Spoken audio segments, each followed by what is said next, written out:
On ABC's The Ultimate Surfer, 14 of the world's best surfers compete head-to-head on Kelly Slater's Perfect Wave. But what happened behind the scenes? Find out on the Ultimate Surfer Post Show podcast with Cassie Randolph and me, Joe Turpel. We've got episode recaps, breakdowns, and reality TV insights. Listen, download, and follow on Spotify, Apple, or anywhere you get your podcasts. Appreciate it. And we continue on here. Did I ever send out that tweet? Yeah, I did. All right, good. Just to make sure. Joey Hayes, good to see you. Good morning to you over in the UK. Kurt Seltzer with a splash of lime. Nice to have you here. Hey, YJ, how you doing, buddy? Jose, nice to see you, my friend. The gorgeous Pam Mixie has arrived, everyone. We can officially start the show. Waylon, good to have you here. Bassmaster, good to see you, bud. The gorgeous and talented Kara McIver is here, everyone. She's in Saskatchewan. Give us a wave, Kara, so everybody in North America can see you. Sweet Donnie D, nice to have you back. And I said gorgeous Helena already, but there's another one. And 416, gorgeous Donna C, how are you two? The stunning Science Melinda from Australia. There's the gorgeous Cosmic Fleur. There she is, just sneaking on in, just like that. Kevin, what's going on? Ozzy, oi, oi to you. Uncle Dale and your Power Stash. Looking great tonight. The Power Stash in Austin, Texas. If you find Uncle Dale, rub it for 3 weeks of good luck. Julio, nice to have you here. Bob Berkins, nice to see you. My brother Eugene, thanks for coming on in. The gorgeous Tammy Finnegan. And we're going to have to call it right there after the Ronald Penton, because it is time. Get your horns up. Let's do it right now.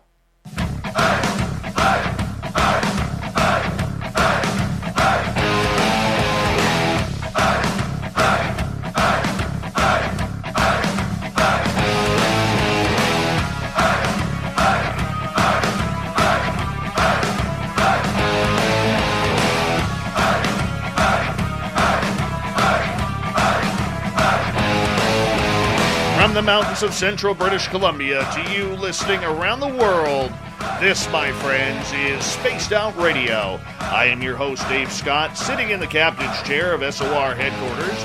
We welcome you to tonight's show on our terrestrial affiliates around North America, digitally on TalkStream Live, Revolution Radio, and KPNL. All of our archives are free by going to youtube.com/Spaced Out Radio. Do old Davey the favor, hit that subscribe button. You can follow us on Twitter at Spaced Out Radio and on Instagram, Spaced Out Radio Show.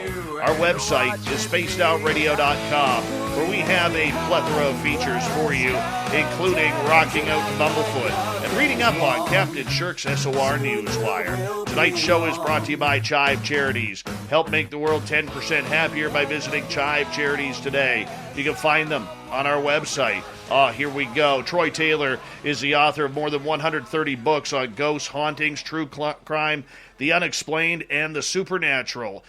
Yes, he is also the founder of American Hauntings, Inc., which offers books, ghost tours, events, and weekend excursions. Born in Illinois and raised in the Midwest, Troy began his writing career in 1994. Over the years, he has created nearly a dozen different ghost tours and founded Haunted America Conference. Hopefully one day I could speak at that. Maybe if I just beg tonight. If I just beg. Because I like talking some ghosts every now and again. But you know what? This is only his second time on Spaced Out Radio. His website, AmericanHauntings.net. I highly suggest you check it on out. Troy Taylor, thank you so much, my friend. It's been a long time since we've chatted, but it's good to have you back here on Spaced Out Radio, man. How you doing? Hey, I'm good. I'm glad to be back. So when you're, somebody from the show, a producer got a hold of me and wanted me to come on in the middle of the night, I said, man, I'll only do it for Dave. So that's it. I'm nobody else. This is past my bedtime.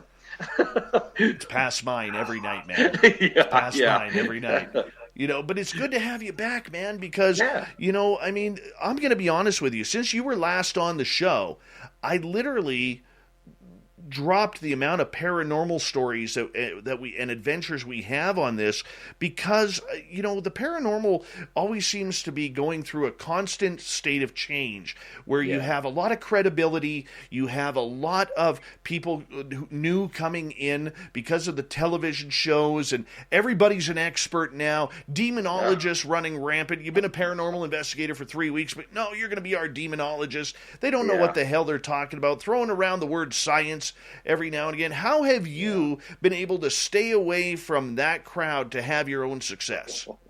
By kind of staying to myself and doing my own thing, I guess. I know what you mean about that. I don't, and this is we literally had this discussion because I remember you and I talking about this. We were talking about all kinds of equipment and stuff and how useless it was. I mean, this was the last time I was on, and really, my mind really hasn't changed much since then. I kind of still feel the same way. I don't see how, with the, most of the current crop of things that are going on, based, like you said, on whatever television show someone watched last week, people are always talking about how they're going to scientifically prove there are ghosts. No, that's never going to happen, ever. Science, for one thing, would never accept it. And B, in order to prove something scientifically, you've got to repeat it over and over and over again under controlled settings. Now, does that sound like the actual paranormal to you?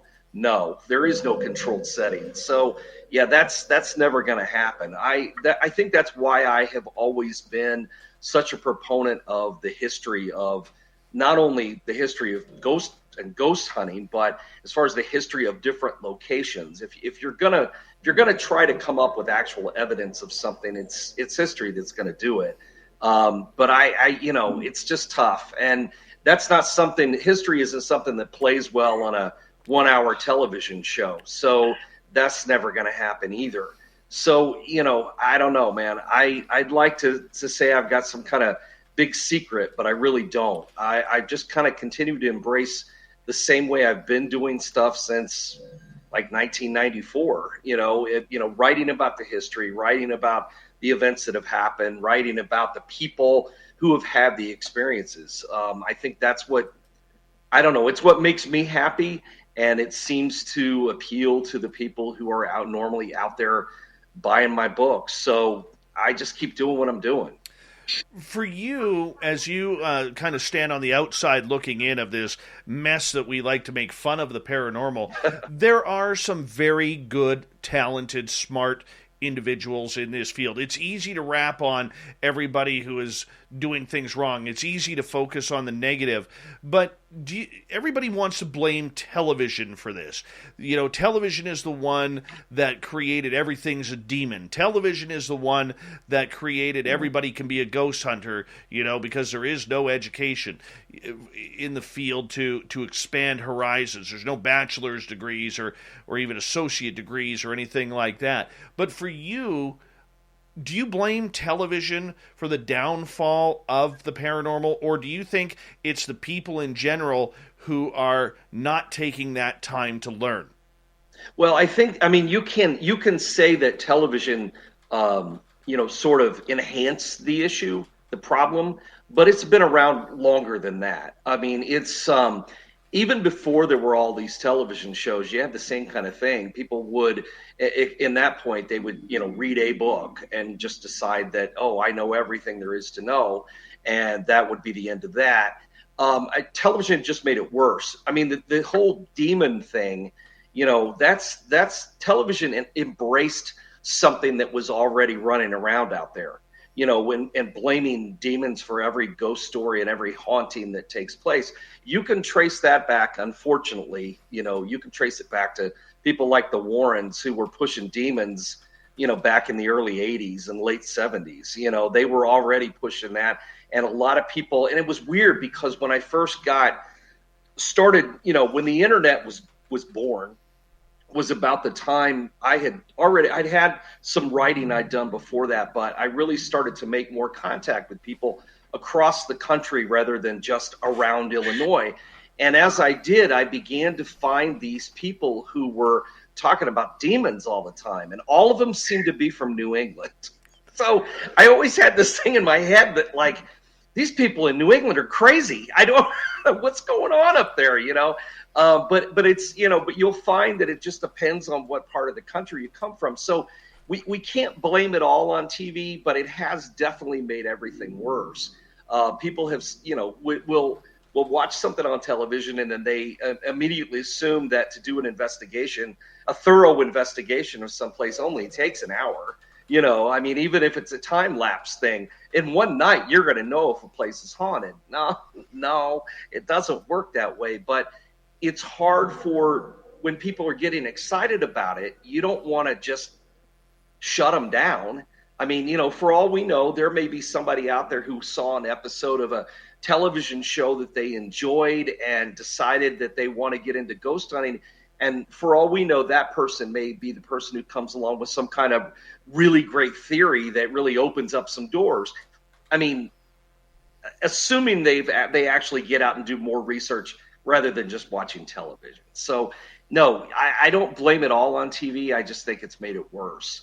But when we do events and stuff, and we do the conference every year and that kind of thing, we don't do. I mean, probably everybody at this point. Is there anybody in the field that hasn't been on at least a TV show? I mean, I think everybody's. Yeah, well, most people seem to have been on one or something. And usually it turns out to be a bad experience in some way. But but we don't really go and seek out people who are, I've got a TV show. I mean, I don't have anything to say, anything really to talk about, but I did do a TV show. Well, I don't want to hear about your, the episodes of the shows that you filmed and that kind of thing. And not at a conference. We want it to be a speaker-based thing. So I tend to try to avoid that kind of thing as far as the big celebrity thing goes. It's just not really my thing. I'm old enough at this point to be like the parent of some of these people who claim to be experts in the field. I could be their dad. They've been around for such a short amount of time. But I don't know if that just makes me old or makes them too young, or I don't know. But yeah, TV is one of those things that people get all excited about. I don't really understand why, but they do. And I don't know. I said I can't blame it all, but I will say it's made it worse. How's that? Well, let's talk about something positive here for a quick second. What actually drives you after almost 30 years of doing this to continue the paranormal? What do you love about this field? Well, I really love all the history behind it. I mean, that's my big thing. That's what I dive into first. It's always the history, because without it, you don't have a good ghost story. Well, without it, you don't have a haunting at all. So you've got to have a good history. And I was telling you before we went on the air that during the pandemic, I wrote like 9 books because I didn't really have anything else to do. But the thing is, I would be doing it anyway, as long as I have the time. I've always got, like 10, 15 projects lined up. I'll never stop. So I think that I just really love the mystery of it all. I don't think that there's a lot of things we'll never solve. There are a lot of things. I mean, I have a list of things that I need to know the answer to when I die. I mean, I actually keep a list. I'm like, I don't want to make communication with anybody that's still here.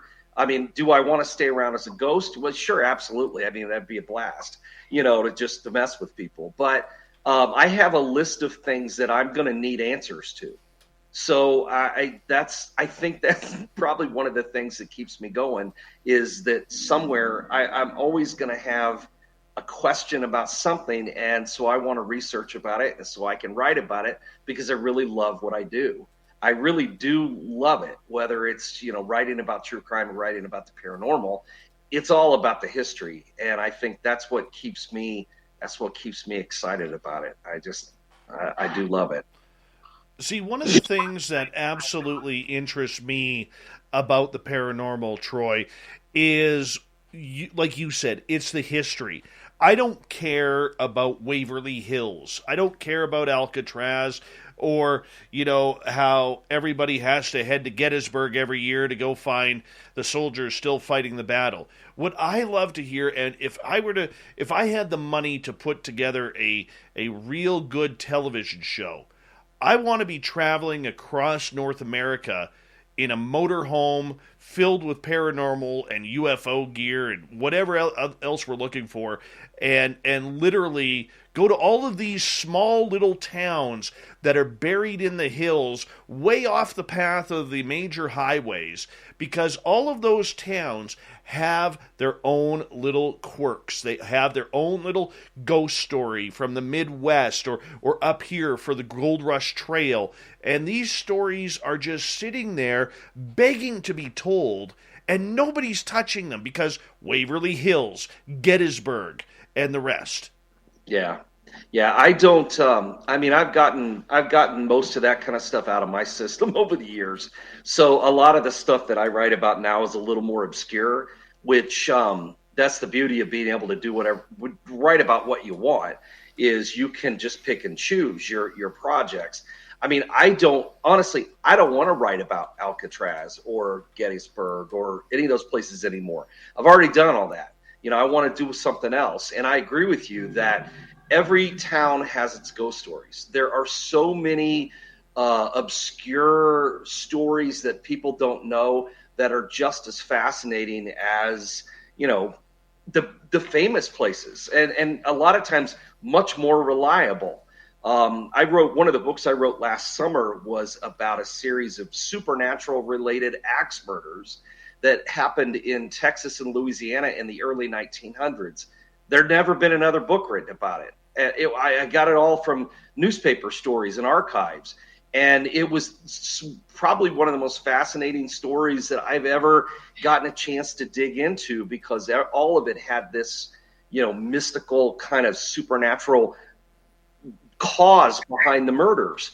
And it's been one of those things that, I have to explain it to people so that they'll buy the book, because they've never heard of it. Well, come on. That's the whole point here. Don't you want to hear about it? So yeah, I know exactly what you're saying. And that would be, not only would it be a great show, but it would also be a lot of fun just to get to do it. Oh, and that's exactly the point, Troy. I mean, I think of my community that literally in 1988, there was a lady named Miriam Delicato, and we're coming up to the 31st anniversary or 33rd anniversary of this, where her and her friends were followed by a UFO for about 150 miles. And literally, just on the hill outside of my town, the car was pulled over by the UFO. The 3 other people in the car were put into a zombie-like state, and she was taken for 3 hours. And I look at, my community's only 1,800 people. Those are the stories that I want. Those are the stories that excites me. Or you have some bar that was, in a big shootout in some dust devil town in the middle of Arizona. Mm-hmm. Then the bar, maybe the bar building is gone, but the bar is still there with the bullet holes. The stories that could tell. Yep. That's what intrigues me. Yeah. How do we get there? Yeah, I know. It's I wish there was more time in every day because there just isn't enough time in a day. I was working on stuff today. I looked down, it's like 2 PM. I'm like, what happened? How did I get here? I don't think I was abducted at any point. So I assume I've been sitting there at the desk, but I lost some time, and it happens far too often. And so I don't get as many projects done as I would like. And I can lose myself in an archive, in an online archive, and hours go by because I'm digging for some story about a guy who, jumped out of a window of a hotel, and, now this ghost haunts the place. Nobody's ever heard of the hotel. Nobody knows anything about the story, but I don't care because it's fascinating. It's so fascinating. I grew up in a town about the same size as yours, 1,700 people. As a matter of fact, a farm community out in the middle of nowhere in the middle of Illinois. And when I was a kid and I was in high school, I was already collecting, ghost stories and things from around town. And I knew some folks that lived in this house that they claimed was haunted, and they tell me all kinds of stories. And, and I always just thought, wow, that's a cool story, and I thought, well, I'll probably never do anything with that.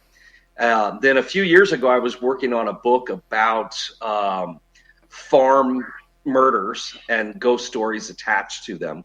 And I started digging through this newspaper archive about this guy who had murdered his wife with a straight razor, this farmer, and then had killed himself, had cut his own throat, and left his son alive.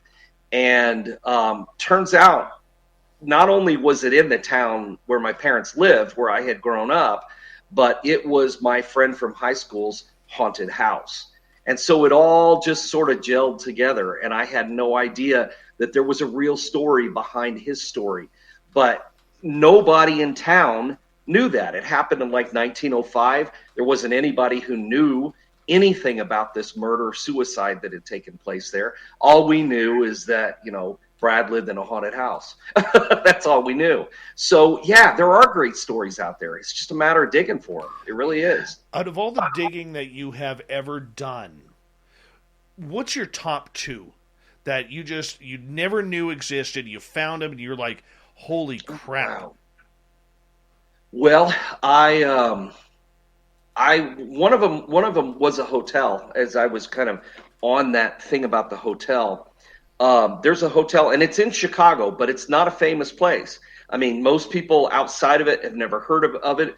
I only knew that it was haunted because I knew some guys who worked there at one time and were telling me ghost stories about this place. And I'd always heard it was haunted, and I'd heard a lot of, kind of BS stories about, well, maybe it's this, maybe it's Teddy Roosevelt who spoke there, or maybe it's, all these people that, all these supposedly famous people. So I was working on some stuff about hotels, and so I started digging through literally daily every mention I could find of this particular hotel in the newspapers for 100 years.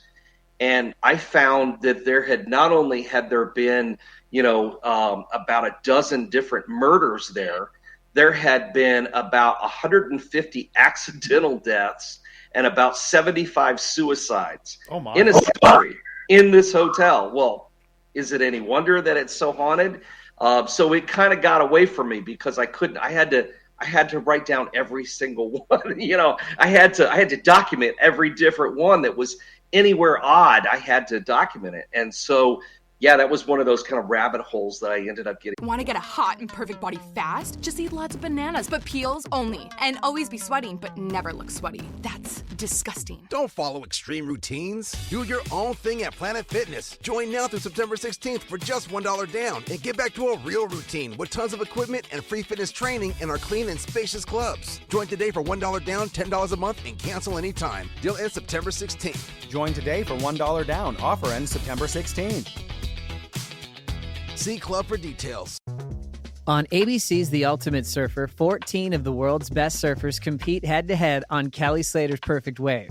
But what happened behind the scenes? Find out on the Ultimate Surfer Post Show podcast with Cassie Randolph and me, Joe Turpel. We've got episode recaps, breakdowns, and reality TV insights. Listen, download, and follow on Spotify, Apple, or anywhere you get your podcasts. Stuck in. Beyond that, I'd have to say that it was in the late 90s, I moved to a little town on the Mississippi River. And at that point, there really hadn't been much documentation done about, any of the hauntings. Everybody talked about it being haunted and such. So I started to kind of research and collect some of the history about this place. And I guess probably what was the most interesting about it is there had always been this ghost story about this woman that people had seen that, smelled like a jasmine perfume, and that she was a ghost that haunted this staircase, but nobody knew why. They just kind of made up stories to kind of explain it over the years. And it turned out there had been a woman, even though no one had ever died on the staircase, there had been a woman who had committed suicide in one of the rooms there in the building, in the hotel. And there was a big scandal over it. She went unidentified for almost a week before her husband finally stepped forward and said, "Oh yeah, by the way, that's my wife." Needless to say, not a great marriage. But there was a backstory to this about her depression and her need to have children that she'd never been able to have, and all these kinds of things. And this was all, it was all interesting. It was fascinating, and it kind of made sense. Well, maybe she's the ghost, but there's no way to figure that out until I had the chance to meet a guy who came to the hotel because he was her nephew. And this was in 1965 when she died. And so he's quite a bit older. He was only 6 when she died. And he had come there because he knew that's where she had taken her own life, and he wanted to see the place for himself. So I gave him a little tour and took him up to the room where she had died, and it's still intact. And he was weeping, telling stories about, growing up, being a little kid, and her just being gone one day. And, he kept talking and how much he enjoyed her. He would stay at her house, after he got out of school, before his parents came home from work. And one of the things that he always disliked about, the only thing he disliked about staying with his aunt was that whenever he'd go home, his mom would always make him take a bath because she couldn't stand the smell of his aunt's perfume, this really strong jasmine perfume that she always wore. Troy, I'm going to get you to hold on right there because we are going to go to break here at the bottom of the hour. When we come back with the amazing author, Troy Taylor, fantastic beard. I know you can't see that on radio, but just fantastic beard and hair combination. He is going to get into exorcisms. What is an exorcism? And the big one in St. Louis way back, the year my father was born in 1949. We'll be back with more Spaced Out Radio coming up right after this.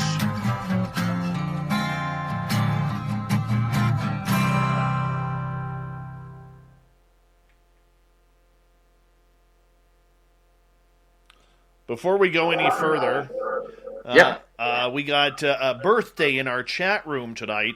The gorgeous Cosmic Floor has turned 30. 30th trip around the sun.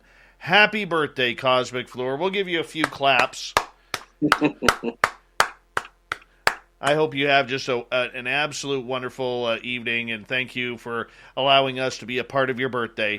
So much love to you from all of us at Spaced Out Radio. Yeah, there we go. Got that out. I always like to do little things like that. That makes me feel good. It's her birthday, and she's here. Yay. Michael Huntington is listening in. Big fan. I know Michael. He's a good guy. Yeah. Yeah. Yeah, he's a good guy. Very good guy. Yeah, let's see here. What else do we got? Anything else exciting happening? Let's see here. Well, hey, it's good when you got a Chad Smith birthday wish good. That's right. Yeah, Kurt Seltzer says it good here, Troy. With a big beard comes big responsibility.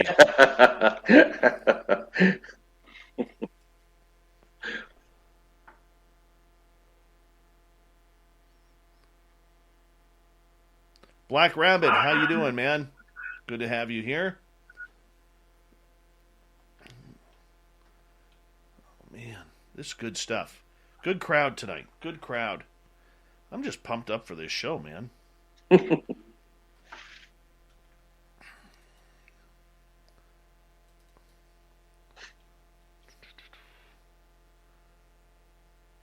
Are you still getting tattoo work done? Oh, yeah. Well, off and on. Off and on. Not as much in the last year, obviously. So, things have slowed down a little bit, but. Yeah. I got to try and get some more. They're addicting. Yeah. Oh, yeah. Well, that's, yeah. Yeah. I always laugh when people go, "I like your tattoo." Well, I guess it's so much. It is just like one now. It's all connected, I suppose. It's still plural. It's still plural. I'm going to move my mic here. I'm getting a little bit more feedback here, so I'm just trying to reposition my mic here so that way. Somebody asked about my shirt. It's It's an Edgar Allan Poe shirt. I didn't know I would be on camera tonight, so it just says, "I do not suffer from insanity. I enjoy every minute of it." That's Edgar a beautiful Allan one. Poe. It's a Yeah. beautiful one. All right, there's gorgeous Jessica McCreary. She has returned, people. Yes, she has returned. All right. Anybody else come on in? And no, we're good. We are good.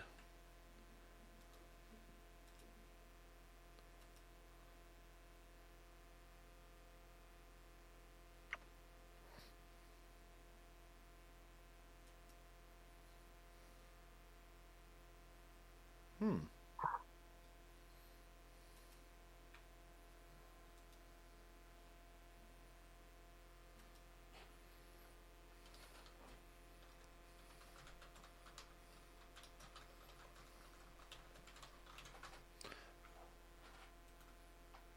Nine books during the pandemic.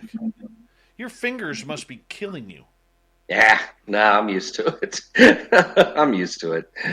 I write for like 2 hours on a computer. My fingers are killing me. Yeah. Well, I did. I think I came down with. I did come down with some. Well, I called it writer's elbow, but tennis elbow, for a while. But I don't know that it was from that. It probably was, but it doesn't matter. I'm not going to stop anyway, so I just kept doing it. So. How do you not get writer's block? Writer's block? Yeah. I don't know. Never had it. Oh, you're lucky. I don't know. I just it's just one of those kind of. I just don't ever. I don't know.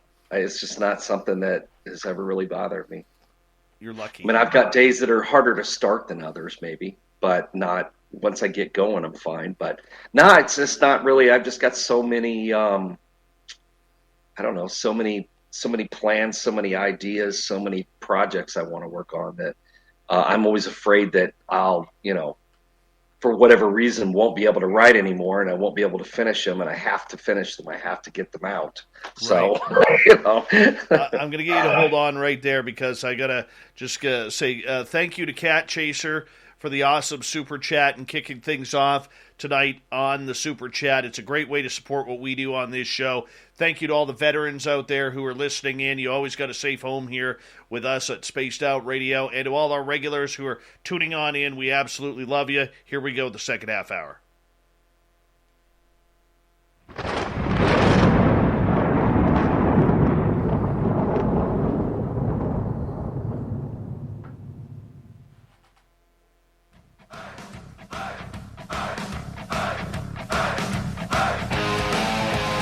Second half hour of Spaced Out Radio is now underway. My name is Dave Scott. Thank you so much for taking the time to join us. Really do appreciate earning your listening ears. Want to remind you that if you missed portions of this show or others, check out our free archives by going to youtube.com/Spaced Out Radio. Do me the favor, hit that subscribe button. Our website is spacedoutradio.com. We got a plethora of features for you. Our brand new site launched yesterday. Highly suggest you check it on out. Lots of cool features, including rocking out to Bumblefoot, reading up on Captain Shirk's SOR Newswire. Follow us on Twitter at Spaced Out Radio and on Instagram, Spaced Out Radio Show. We continue on tonight with author Troy Taylor. AmericanHaunting.net is his website, and we're talking ghosts, paranormal. And we're going to start off way back in St. Louis in 1949. There was an exorcism there. A lot of people, Troy, may not know what an exorcism is. Could you break it down for us? Well, let's go with the Catholic Church definition of an exorcism, which is the removal of some sort of demonic entity from inside of someone's body that is causing them to behave in a way that is outside the norm. There is criteria that has to be reached before an exorcism can be actually gotten permission from the hierarchy of the church. A person who is believed to be possessed has to have spoken in a foreign language that they don't already know. They have to be there have to be movement of physical objects around them by paranormal means. There would have to have been knowledge of events, future events, or events outside of their normal range of knowledge that they would know something about. They would also have to have an aversion to holy objects. There's a list of things that fit the criteria of someone who is possessed. And if a priest does encounter someone that he believes is possessed, then permission has to be granted by the local bishop or archbishop for an exorcism to take place. And they're not like the movies. When an exorcism does occur, they can last anywhere from 3 days to 3 months, sometimes longer. Sometimes they go on for years. And there have been cases. Now, I'm saying all these things as if I absolutely believe everything about exorcisms or possession. I don't have any special knowledge of the reality of possessions or exorcisms. What I can tell you is that historically speaking, I can find in this particular case, at least with the St. Louis exorcism case, is that something did happen to this child, to his family, to the priests who were there, to the monks who attended to him. Something happened in this case. There's something. Now, whether or not it was actually a demon or whether there was some sort of other explanation, and there are lots of theories, most of which don't add up, but there are lots of theories out there. This is, as far as I can tell, one of the most legitimate cases, at least as far as witnesses go, as far as documentation goes. Normally, there isn't this kind of material on a exorcism, but the 1949 exorcism was a little different than anything that had happened in this country before. And so it was modern times. The only thing they didn't have, or that I wish they had been recordings of everything.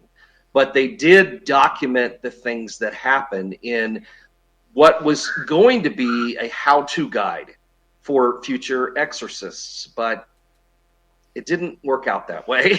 They decided to keep everything a secret. And in fact, we wouldn't even know about this exorcism if it hadn't been for several coincidences that happened in the 1970s that actually got the information out there that we were able to learn about it.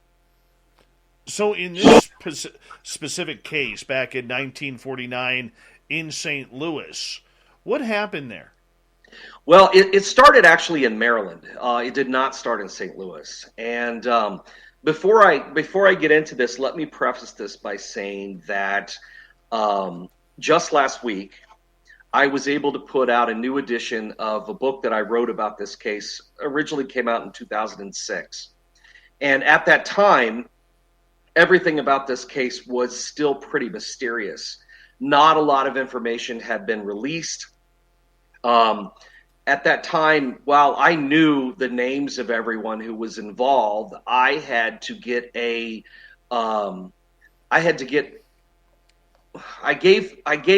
promise to the boy who was the center of this exorcism that I would not release his name as long as he was alive. So I didn't. He passed away in May of 2020. And so then when I did a new edition of the book, I'm able to use his name. So I will use it tonight. I've never used it in a live interview before. So this is the first time that I've actually ever spoken his name out loud live. But when I spoke to him in 2004, that was the condition that we had. And since he has since passed away, I don't feel that I have to keep that promise anymore, obviously. But the case itself started in Cottage City, Maryland. And the reason it ended up back in St. Louis is because that's where the family was originally from. The boy's mother, Edwin and Odell Hunkler, were natives of St. Louis. They had grown up there. They had family there. But he had moved to the Washington, D.C. area in the electrical business was what he was in. On June 1st, 1935, they had a son named Ronald. So Ronald Edwin Hunkler was the boy's name. He went by the nickname of Ronnie and had a fairly normal childhood, other than he was probably what we would consider today a diagnosis today of probably like ADHD, something like that. He was loner, didn't have a lot of friends, was often picked on, and in turn would pick on younger children. But he also lived with a mother and a grandmother who just were super religious and just smothered him. But we don't have to get into every single detail in this case. What I want to shoot for is that on January 15th of 1949, strange things began to happen in their house. There were banging sounds, there were scratching sounds, there were weird noises. Nobody knew what was going on at first. Edwin had contacted an exterminator with the idea that maybe it was rats or mice in the house. He couldn't find anything. He said, I don't know what's going on, but you don't have mice. But this continued, and it became more obvious that it was not, rodents under the floor. It was banging and it was knocking, and soon the bed was moving. When Ronnie would go to bed at night, he would get onto the bed. It would start to shake and vibrate, move across the floor. His mother and his grandmother began to believe that it was his aunt who was haunting him. Now, they came up with this idea after she died, which was about 11 days after all the strange things happened. So to me, it seems very unlikely it would be her ghost, since she wasn't even dead when everything started, but they were convinced it was. And that was one of those things that became a big part of the early part of the case. Eventually, this stuff kept going on and happening. And then at night, Ronnie would often go into these kind of trances where he'd start to yell and scream and make all kinds of noises and bark and growl, and he'd contort. Scratches started appearing on his body. He had to be taken out of school because one day he was sitting in class and the study desk that he was sitting at began shaking and vibrating and moving across the floor. And the teacher, of course, said, what are you doing? Stop doing that. And I'm not doing it. And it's actually just moving. So his parents took him out of school. He didn't go back until the following year. But as this stuff started to escalate, they contacted their Lutheran minister because they were still thinking that Ronnie was being haunted by his aunt who had died in St. Louis. They had been really close. It was his Aunt Matilda, or Tilly as she was known. And there have been all kinds of stories about how Aunt Tilly gave Ronnie a Ouija board. None of those stories are true. That's the thing. Not only did I dig in and do all the research on this stuff, I mean, not just newspapers and archives and not just the priest diary, but I actually talked to the people who were there. I mean, I talked to family members. I talked to the last living priests. I talked to the last living witness who was an Alexian monk.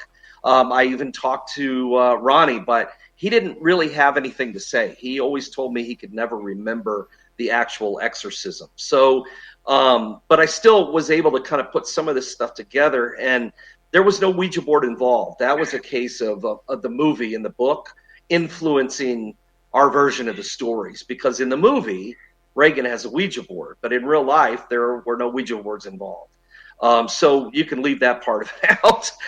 But anyway, as things went on, he contacted the Lutheran minister who, set up prayer circles and things. I mean, they don't, Lutheran ministers don't really deal with exorcisms or possession. I don't even think he was considering this idea, at least not at first. But he was there to witness some things happen, things moving around, things flying across the room. One night he invited Ronnie to stay at his house, thinking maybe if I get him out of his house, if this is all a hoax, then, I can prove it because he'll be at my house. So Ronnie is in a twin bed in the master bedroom, and as soon as he gets into bed starts to shake and bang against the wall. So the minister is still thinking, well, this could just be a hoax. He puts Ronnie in a chair on the other side of the room. Well, the chair starts to shake, and then it tips forward and dumps him out onto the floor. So one last thing, he decides he's going to just have Ronnie sleep on a pallet on the floor. So he lays down on some blankets, he gets on a pillow, he falls asleep. About 15 minutes after he falls asleep, Reverend Schultz, this Lutheran minister, looks over and he sees Ronnie sliding across the floor of the bedroom. and slides all the way under the twin bed that he'd been sleeping on. Well, at that point, he knew that there was something to this, but again, he didn't think it had anything to do with ghosts or demons.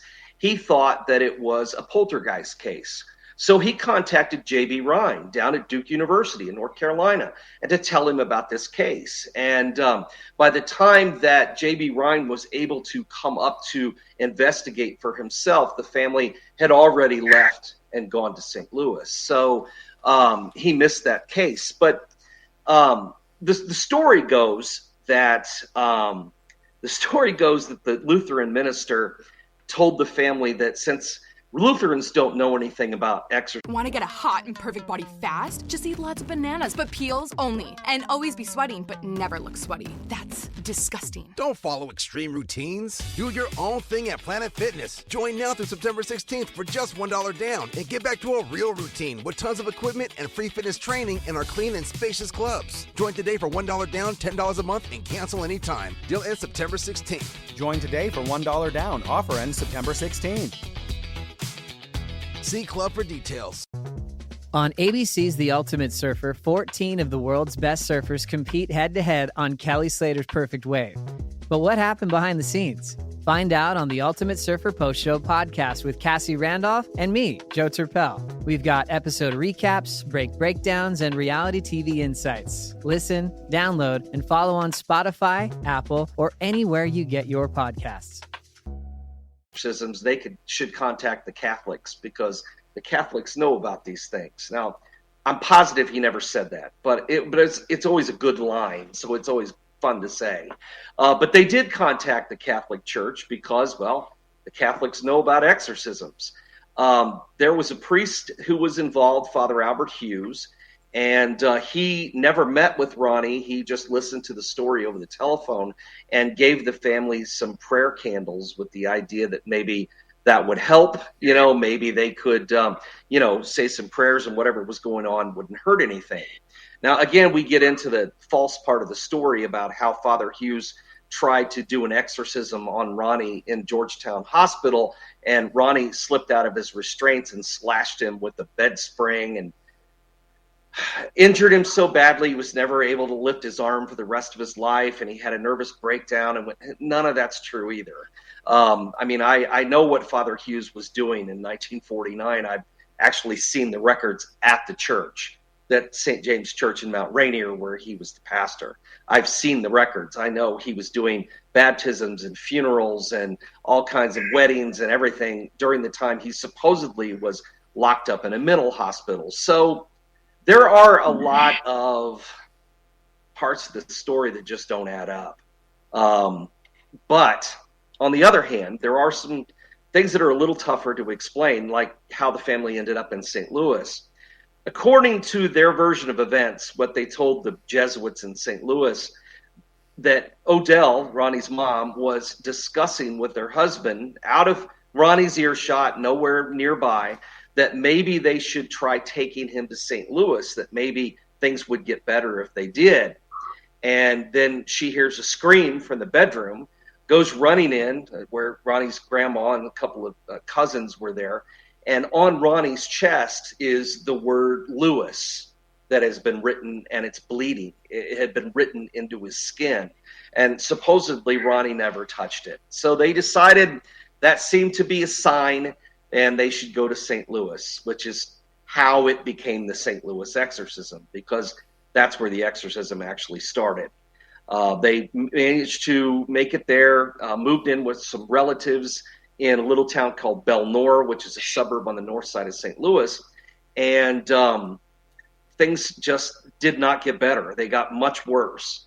Ronnie had an older cousin who attended St. Louis University. It's a Catholic university in St. Louis. And she went to her advisor, a man named Father Raymond Bishop, told him about what was going on, and that's how the Jesuits got involved. He went to the house to give Ronnie a blessing, saw things were completely out of control. There were things flying around. He's screaming, he's howling, he splashes holy water on Ronnie and it stops. The bed stops moving, all kinds of things. Finally, he gets another priest involved, Father William Bowdern, who is essentially, he's Father Marin from The Exorcist. I mean, that's who he's based on. And he's this kind of wise, priest who's seen a little bit of everything, and he becomes convinced that Ronnie is possessed. And they were able to get permission from the archbishop at the time to conduct an exorcism. But they had to keep it quiet. Not because the church was embarrassed, but because the church was in the middle of desegregating all of their churches and schools at the time. And the archbishop had recently said that anyone who went against this order of, allowing African Americans into the churches and schools, if anybody went against this, he would excommunicate them. And this became a huge deal. And so the last thing he wanted was word of an exorcism taking place in the archdiocese. So they were supposed to keep everything really quiet. And this exorcism went on for almost 6 weeks. During that time, Father Bowdern lost about 40 pounds from the stress, and the time was spent. They were conducting exorcism rituals every single night while doing their regular day jobs during the daytime. Father Bowdern was a pastor of a church. Father Bishop was a teacher, and they had an assistant named William Halloran, who was a seminary student at the time, and he had to attend to all of his normal things that he did during the day. So Walter Halloran outlived everyone else. I was able to interview him several times before he passed away in 2005, and he turned out to be a really great witness to a lot of the stuff. One of the first times he was ever at the house, and the reason he was recruited is because he was a big guy. He played football. He was a boxer. And because exorcisms can be so violent, they needed someone who could hold Ronnie down. And that's kind of where we get into this, you start to question the reality of a lot of it. And then you have to kind of step back and go, well, why in the world did it take oftentimes 4 or 5 grown men to hold down a skinny 13-year-old boy? They had to hold him down onto the bed and sometimes couldn't do it. Father Halloran, who later became a priest, Father Halloran often said that, they could barely hold on to him. He could fight. He once punched Father Halloran in the nose and broke his nose. All kinds of very violent things that he did. And, there was the screaming and the howling and the using different voices and the thrashing and the fighting and the constant urination and the smells. And he said that Ronnie could get up onto the bed and could vomit, like spit vomit, 8-10 feet across the room and hit people in the face with his eyes closed. Now he's witnessing this. This is a guy who was there. So you can hear all the stories you want, but when you hear it from a guy who saw it,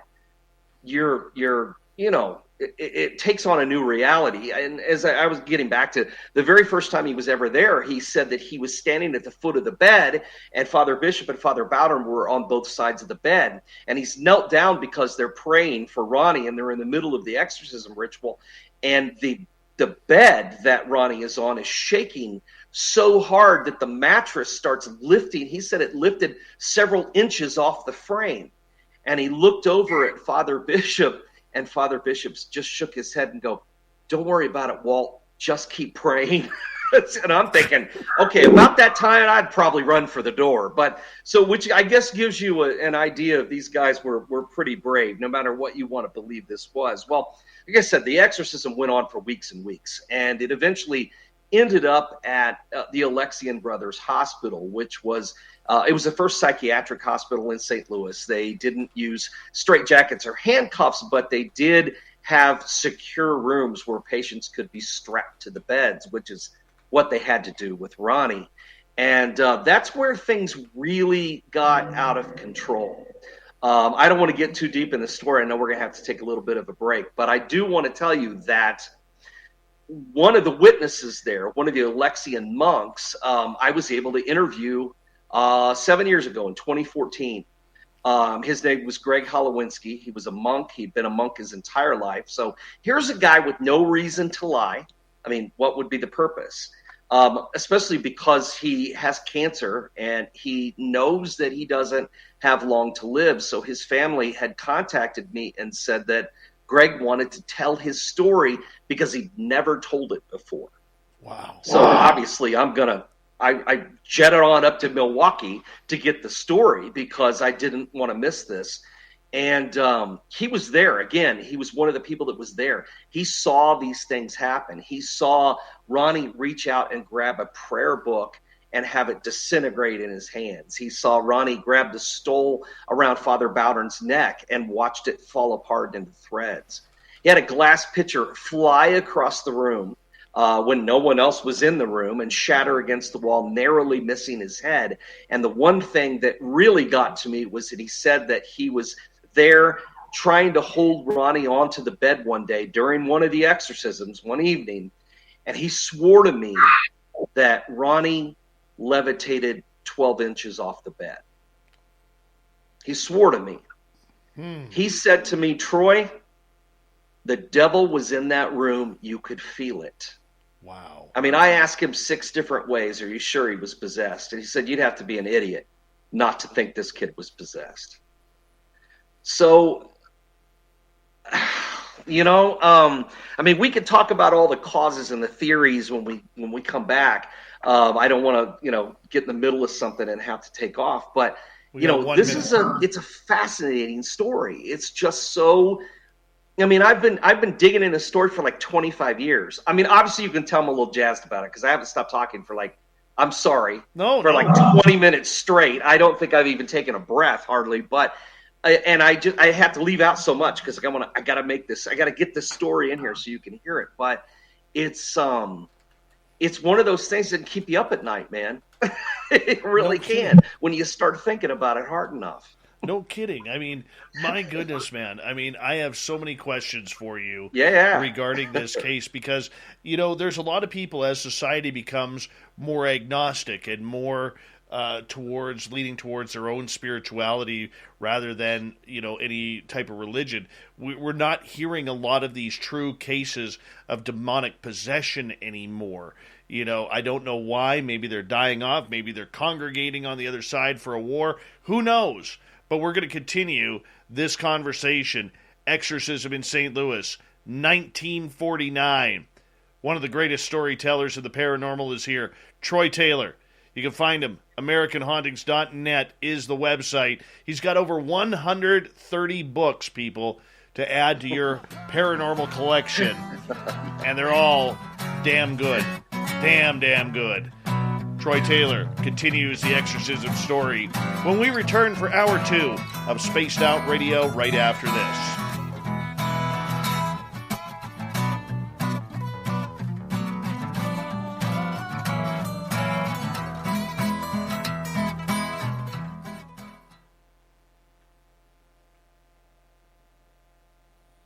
All right, dude, we're clear. Okay, cool. Dude, I think all of us were just like on the edge of our seats listening to this. Yeah, it's one of those things where, I mean, if I start telling the story, it's the whole 2 hours. So I don't, you know, I don't want to do that to you. But you can. A story like this, there's stuff in there I want to get in there because it's just so weird, you know. And I don't even know. I think that as far as demons go, I think that the Catholic Church and I have a different idea of what demons are. You know what I mean? I'm not saying that they can't exist. I just don't. I don't know that they're, you know, fallen angels and all this kind of stuff. I don't know. I really don't know. But I think there's something to this story. You know, I really do. So I don't think it was made up, and I don't think it was a lie. So this is just incredible. You know, it's funny because when I get the echo in my headphones, it sounds like I'm on a ghost box in the background. Do you have a light on that goes on behind you? Or is that a TV or something that's on? I think it may be the TV. It's just weird because all of a sudden the wall behind you will light up. And I think it changes scenes on the TV. I don't have any sound on, and it's just like just on, and when the scenes change, it flashes a little bit. So Right. yeah, I'm not used to doing this in my living room. I usually do this in my office, and I thought, I'm not going back to the office. I didn't know I was going to be on camera. I'll just stay here. Oh, So- hey, the hair looks great. The beard looks great. Everything's working for me, man. Hey, Rich Hilke, how are you? Just everybody in our chat rooms, just so you guys know, I want Troy to finish this story, and then what we'll do is after he's done the story, we'll take some questions. I don't want to interrupt him because I think like you guys are all like me right now. We're all kind of on the edge of the seats trying to just envelope ourselves in this story. So let's just hold off on the questions until Troy is completely done, and then we'll get to some questions from you guys, because I know you guys already have questions for him. So I know you'll be cool with that. Jenny Met says, Troy, you look great. Oh, well, thanks. Somebody asked about the radios, but I lost it somewhere. I don't do very well with the words moving on the side of my screen. That's like an old man. All the words moving over there on the screen. I saw somebody ask about radios. Yeah, they are a bunch of radios behind me. So I don't know who that was, but I've got this like a bar area in the back of the movie room, and it's lined up with old radios. So well, here's one of those things. Here's an interesting comment. Beth says that her dad performed exorcisms in their house. Yikes. That's a story. Yeah, no kidding. Hi, Troy. How you doing, buddy?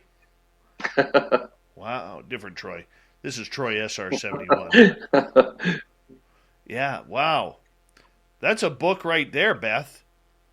Beth, you should, if you remember any of those, I'd like to bring you on to talk about them. Holy cow. Bigfoot Anon, how are you? Project Blue Book, good to see you, buddy. We've got about 2 minutes here, just over 2 minutes. Okay, sure.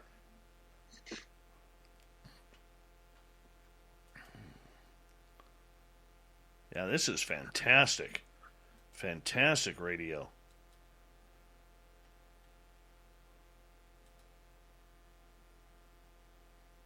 Well, apparently Gina Armstrong is listening on here somewhere, but I don't know if she's in the chat or not. She isn't or in the if she's chat. hearing us now. Very cool. Hi, Gina. Let's see here.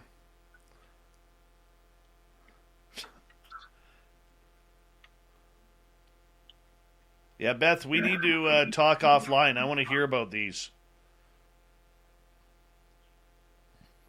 Can you message me on Twitter, Facebook, or Instagram to send me a DM? That would be great. I assume her father must have been a minister of some kind.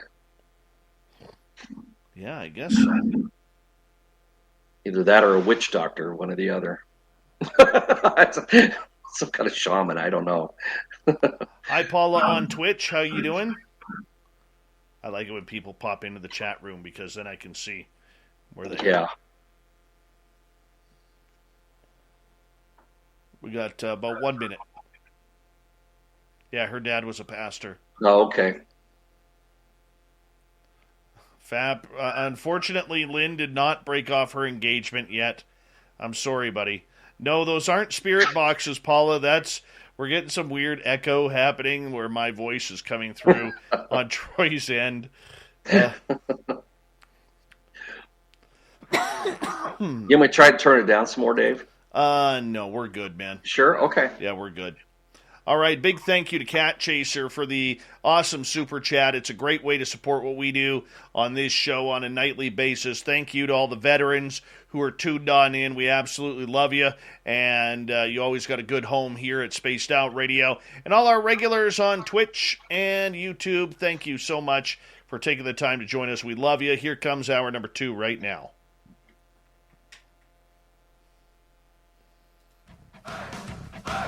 You're listening to Spaced Out Radio with Dave Scott. Follow Dave on Twitter @Spaced Out Radio and on Facebook, Spaced Out Radio Show. Here we go with hour number 2 on Spaced Out Radio tonight.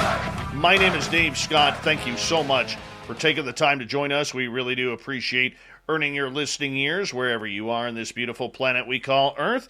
Want to say hello to everyone listening in on our terrestrial affiliates around North America, digitally on TalkStream Live, Revolution Radio, and KPNL. All of our archives are free by going to youtube.com/Spaced Out Radio. Just do old Davey the favor, hit that subscribe button. The Desert Clam has set the password for tonight in the SOR Space Travelers Club.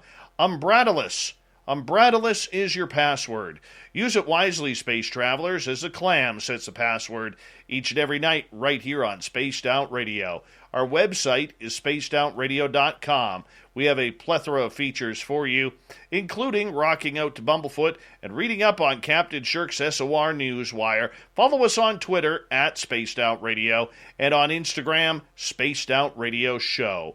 We continue on tonight with an incredibly exciting true story of an exorcism back in 1949 in St. Louis. Telling us the story tonight is paranormal author Troy Taylor. And Troy, what a storyteller you are. His website, AmericanHauntings.net, if you want to check it on out. Troy, right before the break, you were talking about this young gentleman named Ronnie who... a young 13-year-old who was possessed, allegedly, by demons, and the priests, both the Catholic priests, other priests, monks, all trying to figure out how to get this possession out of him. I mean, this is just incredible, my friend. Well, it's one of those stories that, like I said, it has, haunted me, that's too easy, but it has. For about 25 years or so. I've been digging into it ever since then. I think I first got interested when I found out that, I'd always heard that The Exorcist, I'm a horror film buff.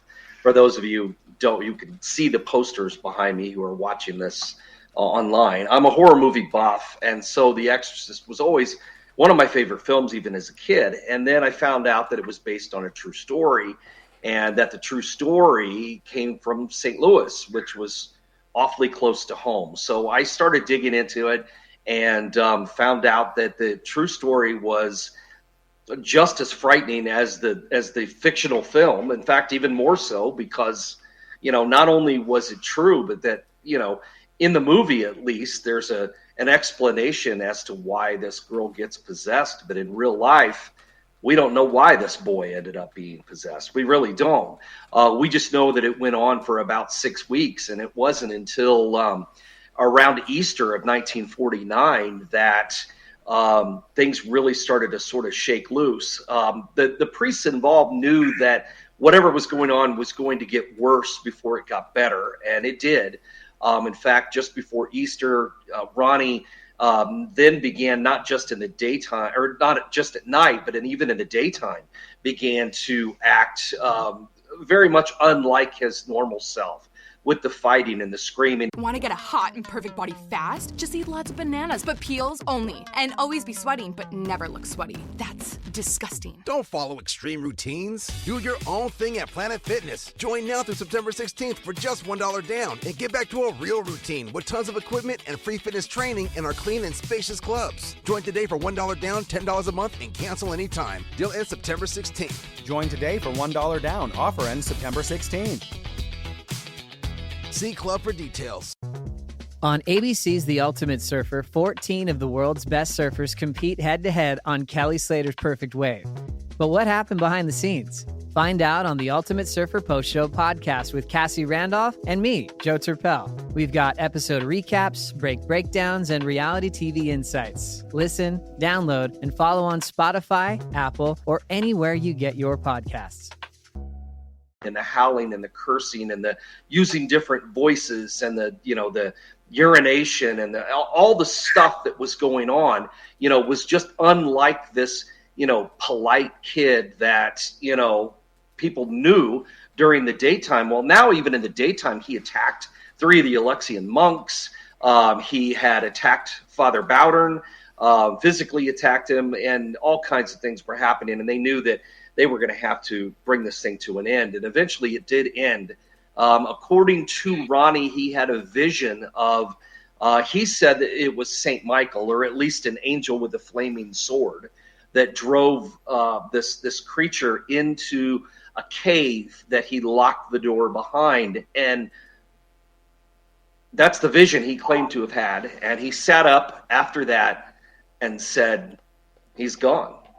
And that literally was the end of the possession, if it was a possession. And that's where we get into an area that there's a lot of debate over, because a lot of people think, a lot of people have explanations for this, because it is, don't get me wrong, it's hard to believe. I mean, the stuff that I've even and I'm not even getting into the details. I'm just getting into an overview of the story, and even that's hard to believe. And I understand that. And I do know that there's a way that you question this stuff. It's not that hard to question it, especially some of the early stuff when you find out, as I did with the research, that some of it wasn't true. Some of the more dramatic things that happened in Maryland didn't actually happen. The stuff that happened in St. Louis, at least I have eyewitness accounts of, and it does make it easier to believe. But even so, there are those who say that this was all just some sort of practical joke. But honestly, for a 13-year-old kid to play a joke that would go on for 6 weeks, where he would be subjected to an exorcism every single night, at some point you're going to go, okay, I give up. This isn't real. And that never happened. I mean, instead things just progressively got worse. I mean, there are people they blamed it on, the religious mania of his mother and his aunt, and even the priests involved, all kinds of things. People say, and probably the number one thing I get from people is, well, it was just a mental illness. He obviously had, some sort of childhood schizophrenia, or, multiple personality disorder, or whatever, and that's a common explanation that I get from people. But, I've looked into that too. And I've talked to a number of different psychiatrists and psychologists and tried to explain all of this to them. And all of them have said, okay, I can see where this or this could be, diagnosed as this, but there's no one diagnosis that would explain everything that happened in this case. But let's say there was, okay? Let's say that there is one diagnosis that would explain everything. How do we explain the fact that when the exorcism was over, Ronnie was miraculously cured of whatever this mental illness was? Because he didn't have it at any other time in his life. Once this was over, he went on to lead a normal life. In fact, his life was much more normal and much more straightforward than it had ever been as a kid. He'd had a troubled childhood. He didn't have a troubled teenage year. He grew up, he went to college. He mastered in engineering and psychology. He went to work for NASA. He holds a patent on the foam that they put on rockets when they come back into the atmosphere, they don't burn up. That's the Exorcist kid. Patented that. Got married, had kids, had grandkids, passed away last spring after retiring in the year 2000.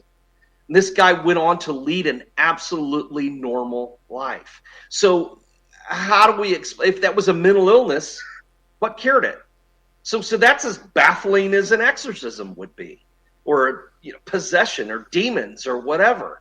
So I don't have an easy explanation for what happened, but something did, because this family would not have picked up and moved halfway across the country. Didn't matter, they were from St. Louis. They lived and worked in D.C. So this guy, Edwin, jeopardizes his job. They jeopardize their home, everything, to move halfway across the country, hoping that moving there or going back to St. Louis would help them. Well, it didn't. Eventually it did, but not right away. I mean, it made things worse in the beginning. So, obviously something happened here.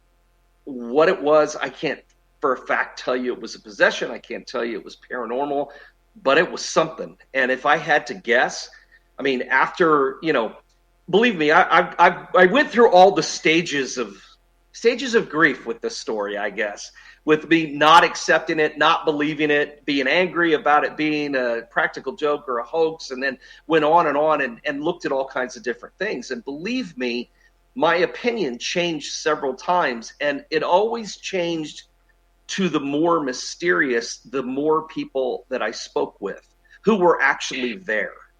And when I spoke with Brother Greg in 2014 before he passed away, I got to tell you, I left that visit with him, my interview with him, I left there really kind of shaken up because I thought I had answers. And instead, I'm talking to a guy who witnessed the worst of the stuff. And he witnessed it without any doubt in his mind that Ronnie was possessed. Now, I mean, even Father Halloran would say, well, I can't tell you for a fact that I know he was possessed. I'm not qualified, but Father Bowdern believed he was. Father Halloran would actually said to me one time, he said, I don't know for a fact he was possessed, but there was this one time that I saw the bed levitate about 8 inches off the floor. And I'm thinking, what? And that doesn't convince you of anything, So I don't know, man. I think there's something to this story. I really, really do. So, and you've got questions. Ask me your questions. I do. Did Ronnie ever have any recall of what happened, or was he just completely out of his body? No. When I spoke to him, that was one of the first things I asked him. What do you remember about what happened? And his answer was that he felt like that it was someone else's life. The only thing he remembered, he remembered going to St. Louis, he remembered being around his family, but didn't remember anything about the actual exorcism. He remembered being taught the catechism and things like that, because they believed that, having this information would help him in his spiritual battle as far as becoming a Catholic. And he was eventually baptized into the church. But he remembered some of those things, but he didn't remember the actual exorcism. And he said that, it seemed like to him, the reason it seemed like someone else's life is because all of the memories that he had weren't his, they were other people's. His family who told him about things, but that's all he knew. He didn't remember any of it himself. So he had no recall whatsoever on how he picked up this spirit or whatever it was. No, none at all. And that's the thing about the stuff in Maryland, became part of the record secondhand. It was all told by, Ronnie's mother and grandmother to the priests. And they wrote it down in the Exorcist diary. Everything else was firsthand. So some of that is fairly confusing. And I think that might have been part of the problem where when it ended, the church did an investigation of it. The Archbishop had a Jesuit professor at St. Louis University investigate the case, and he believed it was inconclusive. Not because of what was seen, because there were 48 people who signed a record stating they had seen a possession and they had seen paranormal activity. 48, that's a lot of people. And but he decided it was inconclusive because they couldn't really figure out how it all started. And so they decided to keep it a secret. Ronnie's name was never used. They wanted to protect his identity. They filed it all away. They took all of the copies that Father Bishop had made of his diary and they filed them away. In fact, we would have never have seen any of them if there hadn't been a couple of people who passed them around, and if not for the fact that the head of the Alexian Brothers Hospital, Brother Cornelius, locked a copy of the Exorcist diary in the room where the exorcism had taken place. He put it in a drawer in the room, they locked the door, and they never used it because the Alexians truly believed it was a real possession, that it was genuine, that it was authentic, and they did not allow that room to be used. Well, in 1978, they were tearing down the hospital and rebuilding it. There's a new one, and they were tearing down the pieces. And workmen found that diary and gave it to their boss. That's how it originally got out. It was a coincidence. We probably would not be talking about it. And that sounds like an urban legend that somebody found the Ark of the Covenant or something. But it really did happen that way. And it was just one of those fluky things that it got out there and people started to hear the details about it. I mean, now you could get it. I mean, I've got a copy. I've had one for years, and you could get a copy of it now. But at one time, it was, not available to the public. So there was no other record except for this diary that Father Bishop had kept during the entire exorcism. My goodness. Yeah. I'm really surprised that they labeled it as inconclusive. I think that it had something to do with, I think there was a combination of things. Part of it, I think, was that they couldn't figure out how it started. And the other thing is that, again, this is not information this is not something they wanted out there. In the middle of everything they had going on and all the politics that was happening in St. Louis at the time, Archbishop Ritter would have really been on the hot seat if his enemies, and he had a lot of them, because we're talking about 1949 here. This is 6 years before Brown versus Board of Education, where we start, trying to integrate things. He was way ahead of his time. And so him doing this in a city like St. Louis, which was highly segregated, and always had been, because Missouri is pretty much a Confederate state, even though St. Louis wasn't part of the, it was still in the Union during the war. The rest of the state wasn't, but it was still a volatile area at a volatile time. And I just don't think they wanted that out there. I mean, it looked like something out of the Middle Ages to most people. I mean, those people who had even heard of exorcisms at the time, because that's not something most people talked about in the 1940s, which would have made it even weirder. Now you could probably put something like that out. People wouldn't think that much about it. They might laugh. There'd always be the skeptics. But, but at the time in 1949, I mean, these guys, when Father Bishop and Father Bowden were given responsibility for doing this exorcism, neither one of them knew anything about exorcisms. Nothing. They'd been taught nothing. They knew nothing. They had to do a crash course. But the Archbishop couldn't bring anybody else in because they wanted to keep everything so secret. So putting these two guys in charge, I mean, yes, it did work out okay, but it was really a risk, because if you believe everything that the church doctrine talks about when it comes to exorcisms, they can be extremely dangerous, not just to the victim who's possessed, but to the exorcists themselves. So, I mean, if you believe all those things, and you put two guys in charge who've never done it before, technically you're endangering those guys' lives. There's a lot of sloppy stuff that went on with this. I mean, right. In my opinion, that at that point in the possession, in the alleged possession, Ronnie had not filled the criteria for an exorcism. At this point, he had not spoken in a foreign language. That came later. He had not predicted any kind of future events or spoke of anything that, he shouldn't know. In fact, we don't know if he ever did, because some of the things that he said during the exorcism were so vile that Father Bishop refused to record them in the diary. So we don't know everything that was said. I have a general idea from Father Halloran, but I mean, come on, I'm not going to question a priest about, and tell me about exactly what he said about masturbation.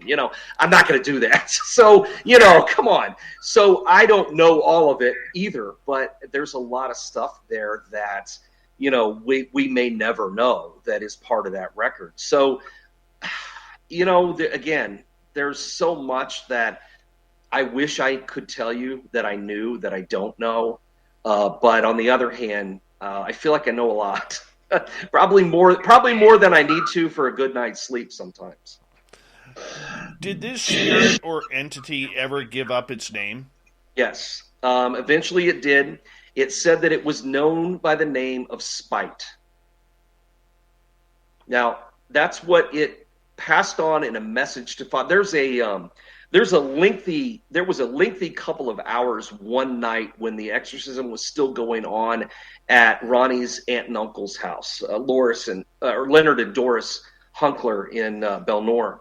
And there was a night where he was passing on, he was saying things, and his cousin Janice, who was older than he was, she was in college, was writing down everything that he was saying. Now, she couldn't get everything, but there is a transcript of some of these things. And he was talking about, he would be there for 10 days. He would go away for 4 and would return. And that its name was Spite. That's what it said. Now, Ronnie, who was, as far as we know, in a trance at the time this happened and was, unaware of what was going on. At the end of the exorcism, when he was describing the angel with the flaming sword that had driven the creature into the cave, he told the priests at the time that when this creature was locked inside the cave, that there was a sign above the door that read Spite. Now, theoretically, he would not have known this, ahead of time. So, I mean, you kind of have to leave that up to you to decide what you think about that. I can't guarantee that that's, legit. But on the other hand, that was the name that it gave to the exorcists. Very strange. Very strange.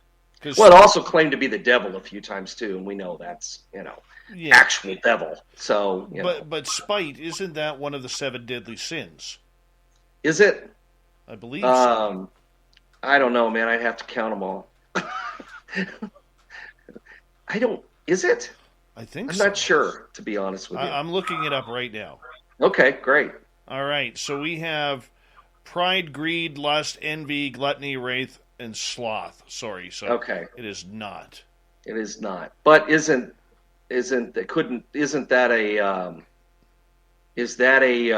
the same meaning as one of the other ones though? Spite, wouldn't that be hatred or greed or envy something? probably. I don't know. Envy probably. Well, regardless, that's the name it gave. And I said though, it also claimed to be the devil a couple of times, which is pretty much like somebody who's in a sanatorium claiming they're Napoleon.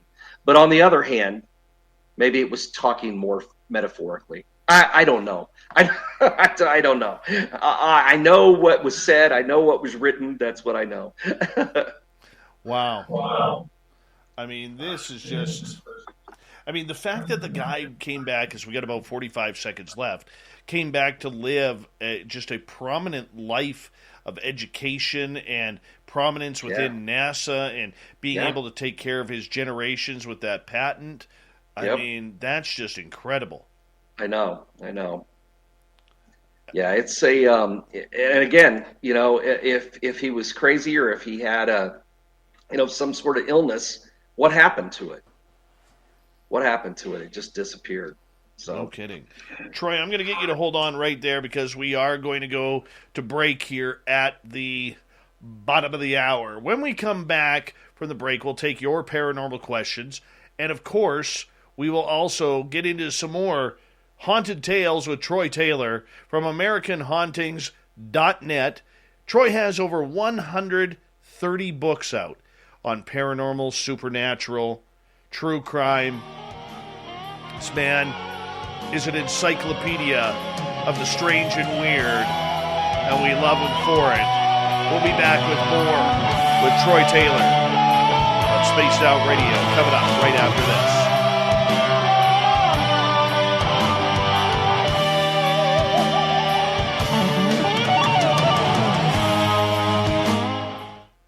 Troy, I'm just going to take a quick bathroom break. I'll be right back, okay? Yeah, I will do the same. We're adding to the entertainment online. Be right back.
right, I'm back.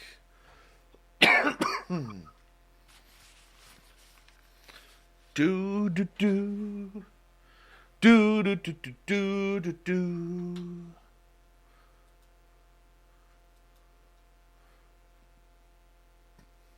That was an awesome story.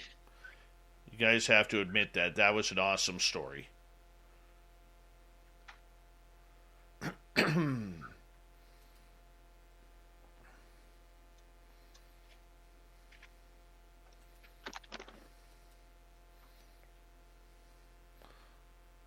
So stellar, my friend. So stellar. Oh, good. Good. Oh.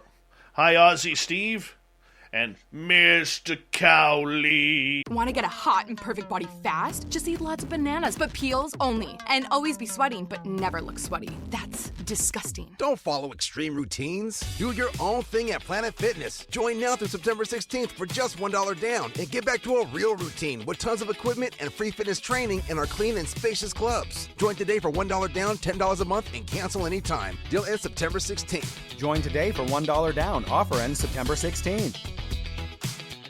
See club for details. On ABC's The Ultimate Surfer, 14 of the world's best surfers compete head-to-head on Kelly Slater's Perfect Wave. But what happened behind the scenes?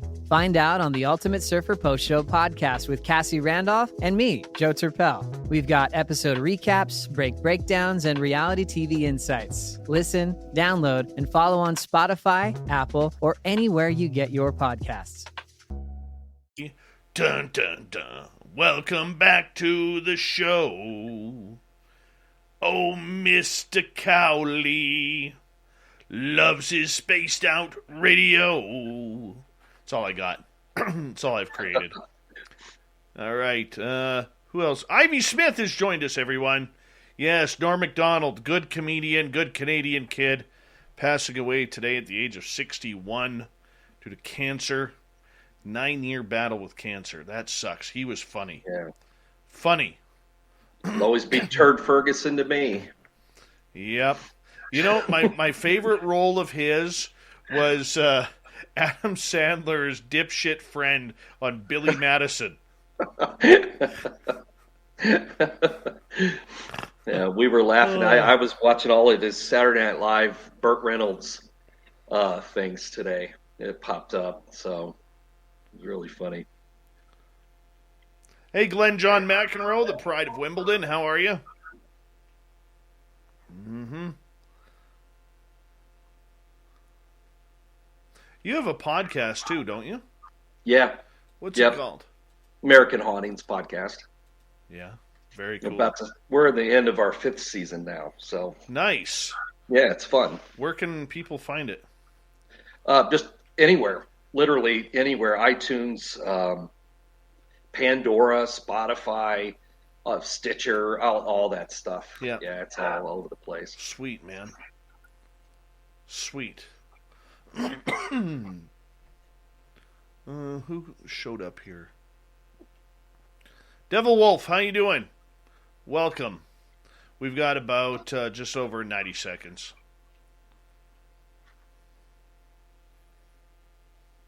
Jeff Elder in the other chat room and Spreaker, how you doing, buddy? Is Bill WD-40 still with us?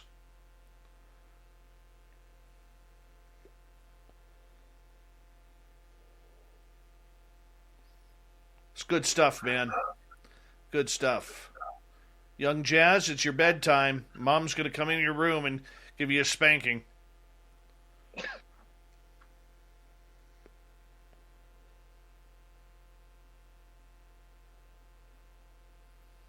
All right, we got about 1 minute.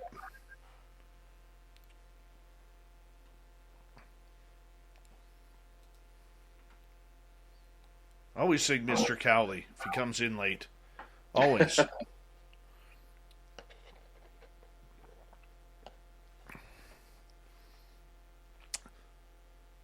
Film a lot. How you doing? Welcome to the program in our chat room, man. Big thank you to Noble Patrick and Cat Chaser for the awesome super chats. Really do appreciate the love and support you guys give us on a nightly basis on this show. A super chat is a great way to support what we do. Thank you to all the veterans tuning in tonight. Really appreciate it. And, of course, to all our regulars in the chat rooms, YouTube, Twitch, and on Spreaker. We really do appreciate you guys. Here we go, everyone. The second half of the show starting right now, so stay tuned.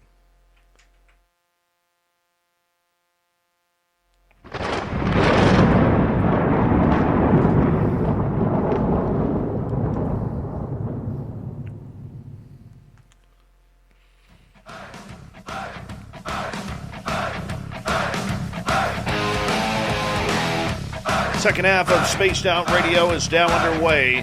My name is Dave Scott. Thank you so much for taking the time to join us. We really do appreciate earning your listening ears. Reminder to all of you that if you miss portions of this show or others, check out our free archives by going to youtube.com/Spaced Out Radio. Do me the favor, hit that subscribe button. Our website is spacedoutradio.com, where we have a plethora of features for you, including rocking out to Bumblefoot and reading up on Captain Shirk's SOR Newswire. Follow us on Twitter at Spaced Out Radio and on Instagram, Spaced Out Radio Show. We continue on tonight talking paranormal. Author Troy Taylor is with us. He has over 130 books on the subject of ghosts, ghouls, goblins, and every cranky spirit in between. His website, AmericanHauntings.net, if you want to check it on out. Troy, welcome back, man. Hey, thanks. Tell everybody about your podcast. Oh yeah, well actually it wasn't my idea. it's the American Hauntings podcast, and this guy comes up to me one day and says, "Hey, I wonder if you'd be interested in doing a podcast." And I said no. Immediately said no. And but he talked me into it, and he's now like one of my best friends. But we're also 5 seasons in, so we have a good time with it. It's a lot of fun. We usually, what we do is we pick a topic for each season. Like our very first season was about Alton, Illinois, because that's the town where he grew up. And so he wanted to do something with it. And then we did St. Louis. Then we did a season on the Villisca axe murders and all the other murders connected to them.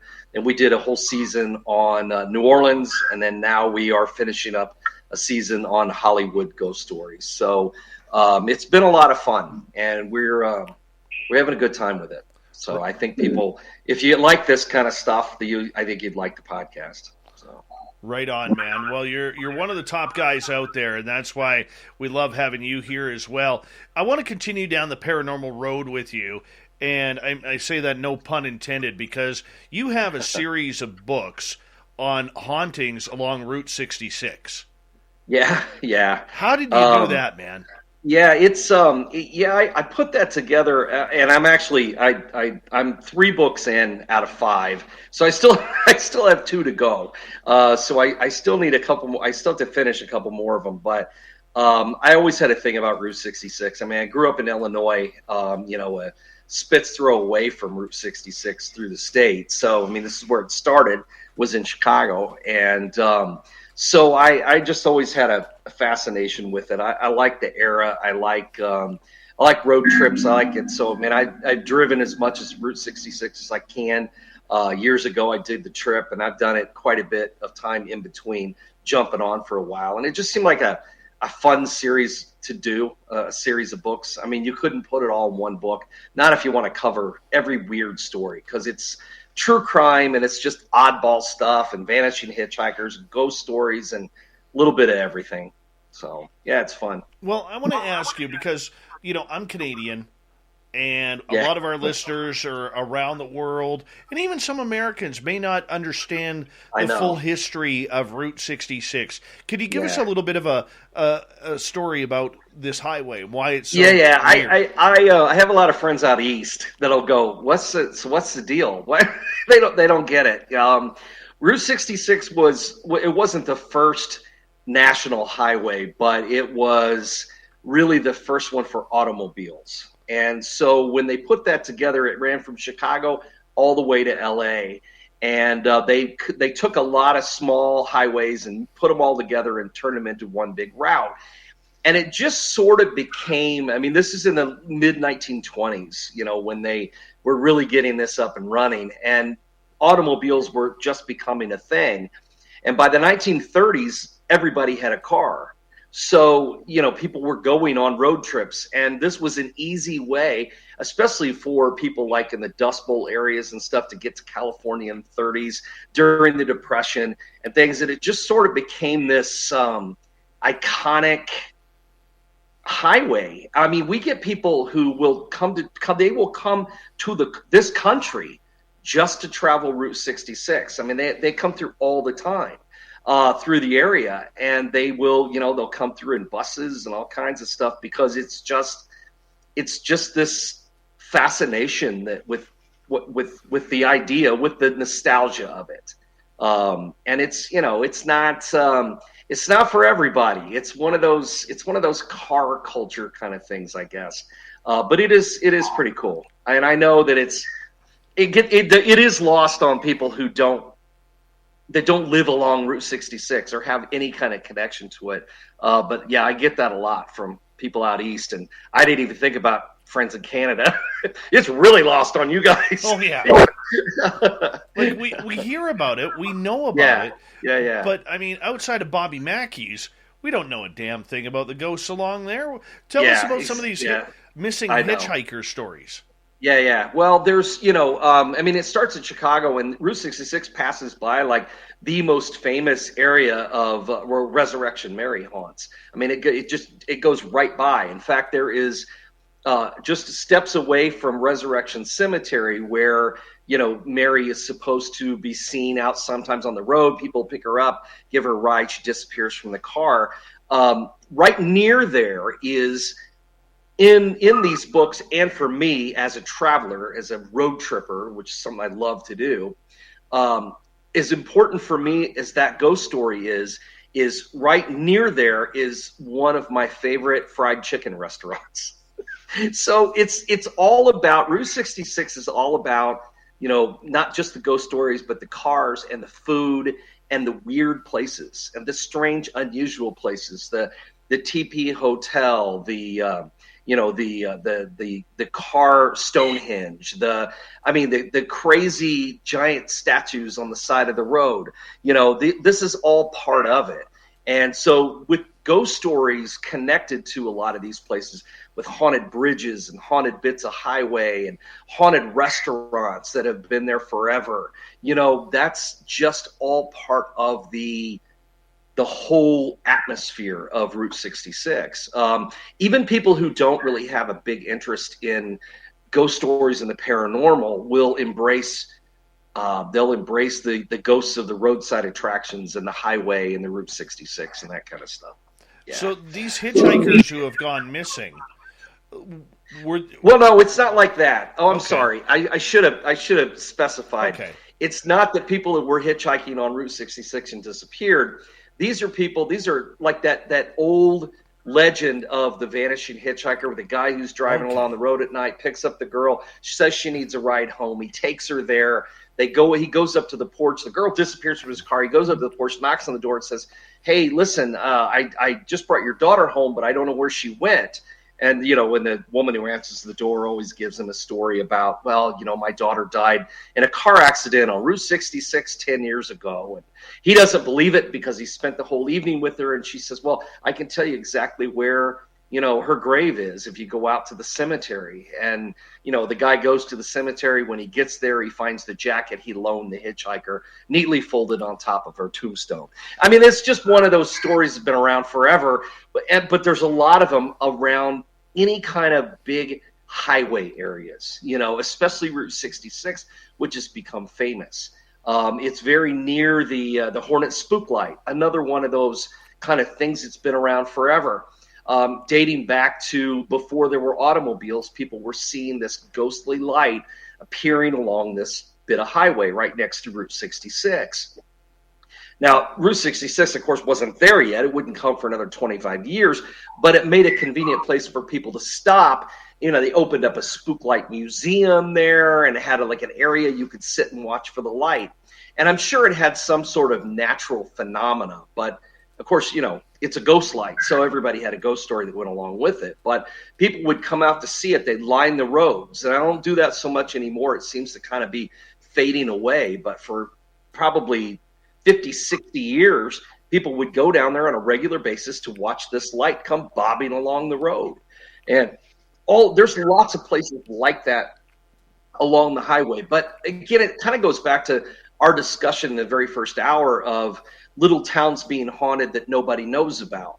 Well, the people that live there do, and they've been talking about it for years for the most part.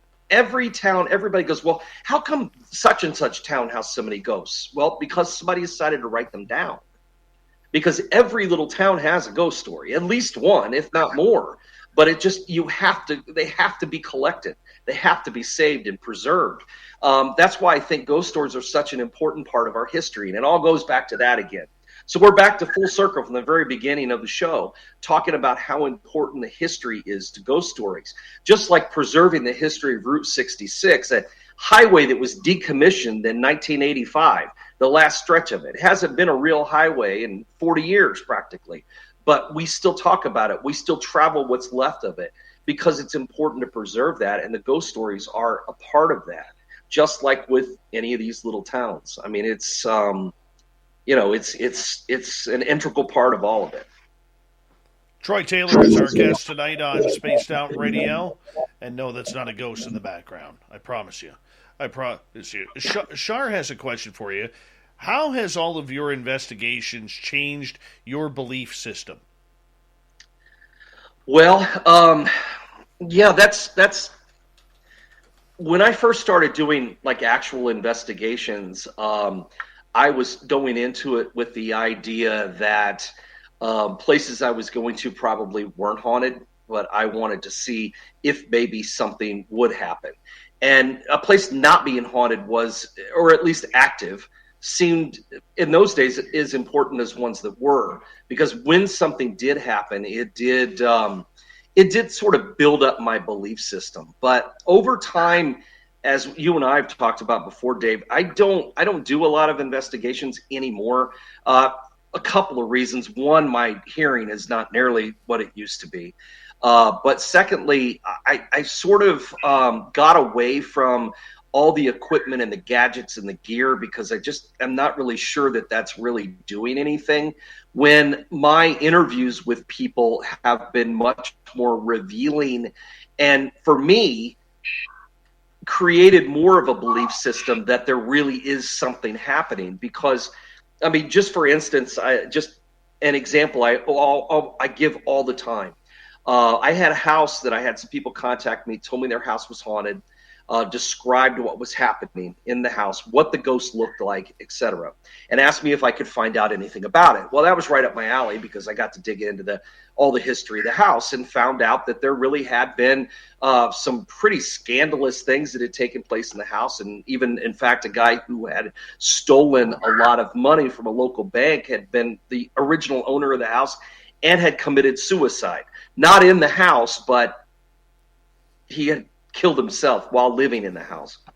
Anyway, I found his photograph, and I showed the photograph along with some other photographs to the people who lived in the house, and they were able to pick out his photo, the guy who owned the house, from all of the other photos I showed them, and said, that's our ghost. That's the guy we're seeing. Now, that's compelling enough, but then as I was going through digging up the history of the house, I found that some of the previous owners, before the people who were living there currently, were still around the area. I contacted them. Several of them agreed to talk to me and told me they too had seen a ghost. They described him and then managed to pick out the exact same picture of the guy. That didn't have anything to do with gadgets, gear, gizmos, recorders, nothing. But as far as I was concerned, they had just proved that house was haunted. That was as good evidence as you're going to get right there.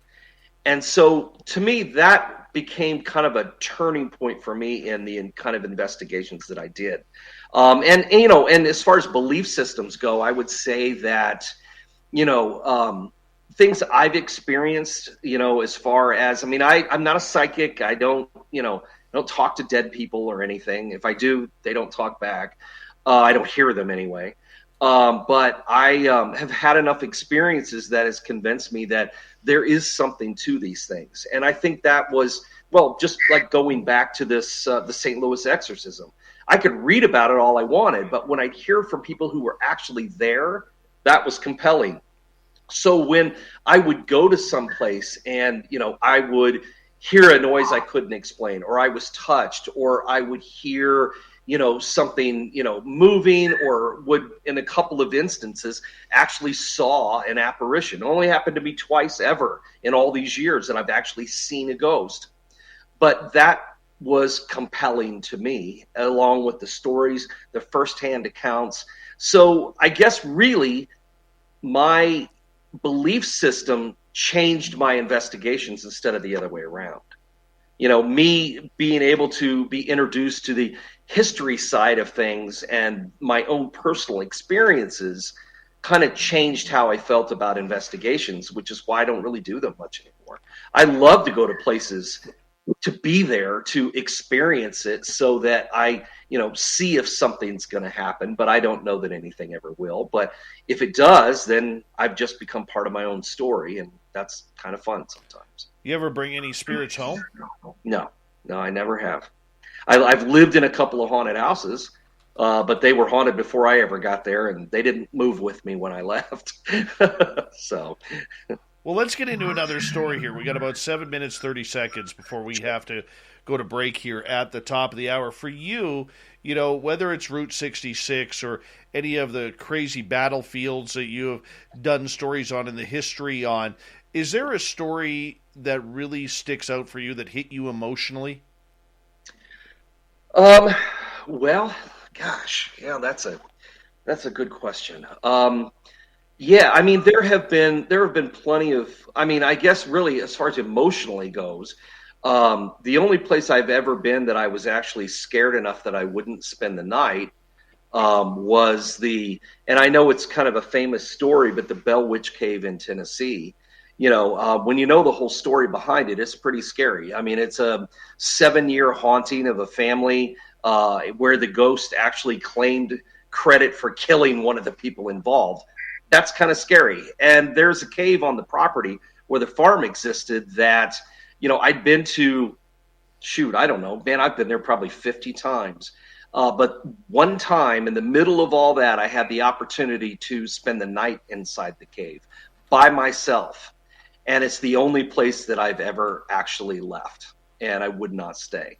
And I can't even tell you why, because, man, like I said, I'm not a psychic, but man, it got to me. It was the only time really that I've ever been that scared, is that place. And I don't think it's because I thought that the Bell Witch was going to get me. There was just something overwhelming about it. And that's the only time I've ever really had that kind of feeling. And I've been to plenty of places where I've been unnerved or, chilled or whatever. But that's one that really got to me. There are other stories that, as far as emotionally goes, that I feel like I've gotten kind of overly connected to. That would be the St. Louis case, this exorcism. On ABC's The Ultimate Surfer, 14 of the world's best surfers compete head-to-head on Kelly Slater's Perfect Wave. But what happened behind the scenes? Find out on the Ultimate Surfer Post Show podcast with Cassie Randolph and me, Joe Turpel. We've got episode recaps, breakdowns, and reality TV insights. Listen, download, and follow on Spotify, Apple, or anywhere you get your podcasts. Life gets more magical when you dream. So dream of a Disney cruise filled with magic and wonder. Hiya, pal! Sail from Florida to Disney's private island paradise and get ready for a dream come true with Disney Cruise Line. I think I've gotten probably too deep into it. In fact, this is the only book that I've ever written. Back in 2006 when I was working on this book, and I'm trying to watch the time. When I was working on the original book, I was living in a house that was completely unhaunted at the time. And I was in an office, completely unhaunted. There were no ghosts around. There was nothing going on. But when I was working on the book about the exorcism, I had things disappearing. I had things moving around. I had things I had left in one place that would show up somewhere else. I had parts of the book that were disappearing and showing up in other files on my computer. All kinds of crazy stuff, that to the point that I really wanted to be done with it, and I was. And I thought, well, that's the end of that. I'm never working on anything like this again. And then, the opportunity came for me to update the book and put everything into it. Over the summer, I was working on this book, and my office is not haunted. The building I'm in is not haunted. And, the same stuff started up again. I actually had to replace my computer halfway through writing this book. It just got so wonky acting. I had things disappearing again. I had some letters from Father Halloran that I had sitting on my desk that still haven't turned up. And there's not been anybody there but me and my cat. So it's not like I've got somebody coming in moving things around. But I just said to somebody the other day that the book's done now, and so you buy it. It's your problem. It's not mine anymore. So I'm not going to tell you that anything comes with your book, but all I'm saying is that now that it's done, I don't have anything going on anymore. Thank goodness. I don't need that. So yeah. Yeah, I don't blame you there at all. For you, I'm gonna save a question from the audience here for when we come back, because I think it's a great question. But for you, with having that emotional tie, getting back to the Blair Witch Project, or not Blair Witch, sorry, the Bell Witch. What hit you emotionally in that cave? Yeah, I don't, I wish I knew exactly what it was. I mean, this was a story I'd worked on for quite a while, and I had always been interested in it. In fact, when I was a kid, I think I was like 11 or so, and my family, we'd go on road trip vacations, which is probably how I got into this in the first place with all the traveling, but we would stop at all kinds of oddball places. And we were driving through Tennessee, and they had seen a sign or heard something about it. So we went to the cave when I was about 11. That was the first time I was ever there. And I met the guy who had opened it up as a tourist attraction at the time. And nothing weird ever happened. So, I had an interest in the story all along. And so I started, collecting things and doing some research into it, and wrote a book about it, about the cave and about the Bell Witch and all that. And so I never really expected anything like that. I knew how haunted it was supposed to be, and I knew about all the weird things that happened there, but I didn't expect that it would happen to me, I guess. And I got into the cave, and I got back about halfway into the cave, where I was just kind of hang out, in the dark and just be there, spend the night. And I don't know, man. It's caves are weird places. They make a lot of weird noises and things anyway. Water dripping, rocks moving, all kinds of stuff. But man, I've spent a lot of time in caves over the years, but Jesus, there was just something about this. The noises and the stuff. I was convinced there was someone in there with me, and I finally just, man, I'm done. I can't do this. I made it about an hour and a half. I don't even know how I made it that long, to be honest with you. I really don't. But I have never thought that I would try that again. So, and I haven't. I have not. I just don't do caves, man. Caves, yeah. Whether it's Bigfoot or like my area here, man, you go into caves, there's a good chance you're going to run into bears. Black bears, grizzly bears, cougars, Bigfoot, Dogman, you name it. You just don't do caves around here. But I could just imagine, with everything that you're going through. You're a pretty level-headed guy to get hit like that energetically. That had to be just phenomenal. Well, the first time I saw a ghost, I screamed like a little girl. So for no reason, I don't even know why. It wasn't like it was attacking me or anything. I just, the emotion of it just hammered me, and I freaked out. And then when I recovered and tried to chase after it, not knowing it was a ghost, I thought it was an actual person. It looked like a living person, and followed it into the room it had walked into, and found the room was empty and there was no way out of it. That was enough for me. I was ready to leave, Troy, I'm going to get you to hold on right there. We have author Troy Taylor for another 30 minutes on Spaced Out Radio. AmericanHauntings.net is his website.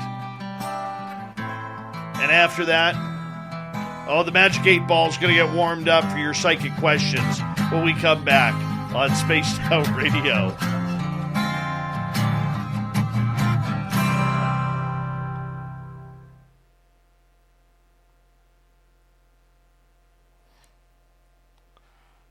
All right, there we go. Hey, PBR. Hello, gorgeous Gloria. All right. There we go. If you could just, when we get to break at the bottom of the hour, Troy, just stick with me and I'll give you a proper good night during the break. Sounds good. Okay. Oh, did I ever show you this ghost picture? Let me see if I can find it here. I think so. Where do I have it here? You'll like this one.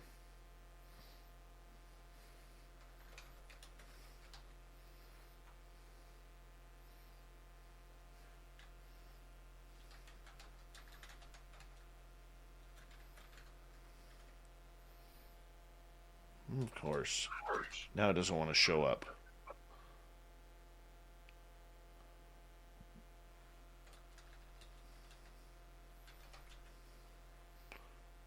I'll show you this one. But I want to show you the other one too. Where is it here? I just had it out the other day and now I can't find the damn thing. That's usually how it works, unfortunately. Right. Right. It's ridiculous. And, when you're in a time crunch, too, then it really has to become an asshole. You know what I'm saying? Yep. So, try this.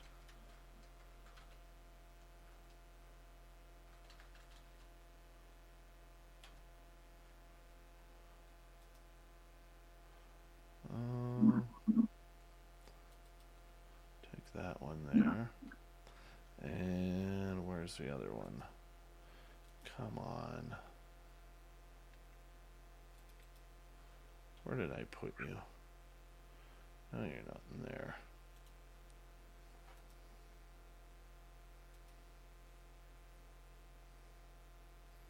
Try this again.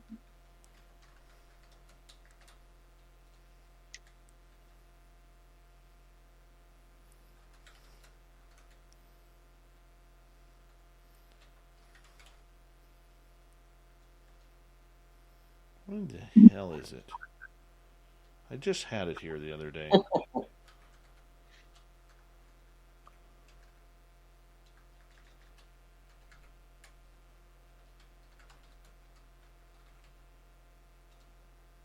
You gotta be kidding me right now. This is ridiculous. It's because you're looking for it and you're watching the time at the same time. So I know where there's one online here. Photos. Where are we here?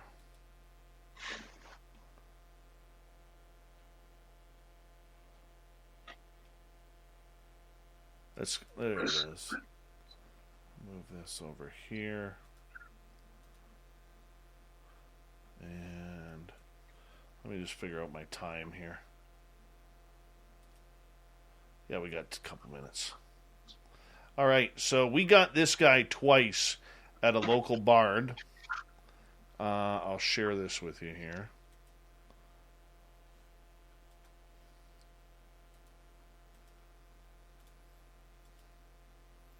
Here, let me just expand that. Heidi's comment, and then we'll go here. So this guy right here on the stairwell. Uh-huh. Yeah, he doesn't exist. Oh, okay. Okay. Yeah, I can see that. He lives up here, and when we were doing our ghost tours, we'd have to leave him so he wouldn't attack people. He would want a shot of whiskey and a cigarette left. Oh, yeah. Left on the stairwell, and what really pissed him off. This picture here didn't piss him off. We were surprised. We didn't get him. One of our tour people got him. But what really pissed him off was right there. Was when we got the second one of him.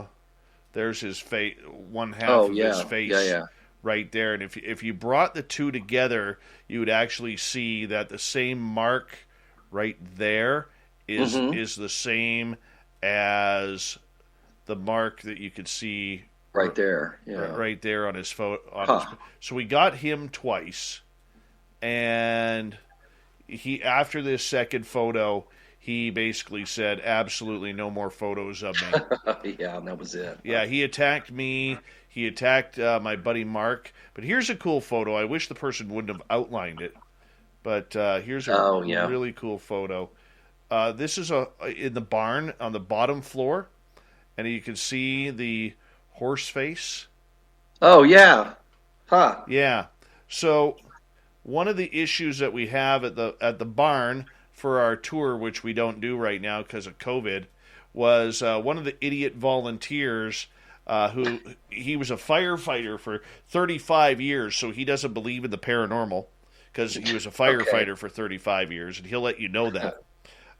He decided in that stall to build a jail cell. Okay. And ruined it all. Ruined it all. Great. 1 second here, boss. Thank you to Jose, Patrick, and Cat Chaser for the amazing super chats. Thank you to all the veterans listening to the show. We're going to kick off hour number 3 coming up here right now. And we got Troy till the bottom of the hour. Here we go.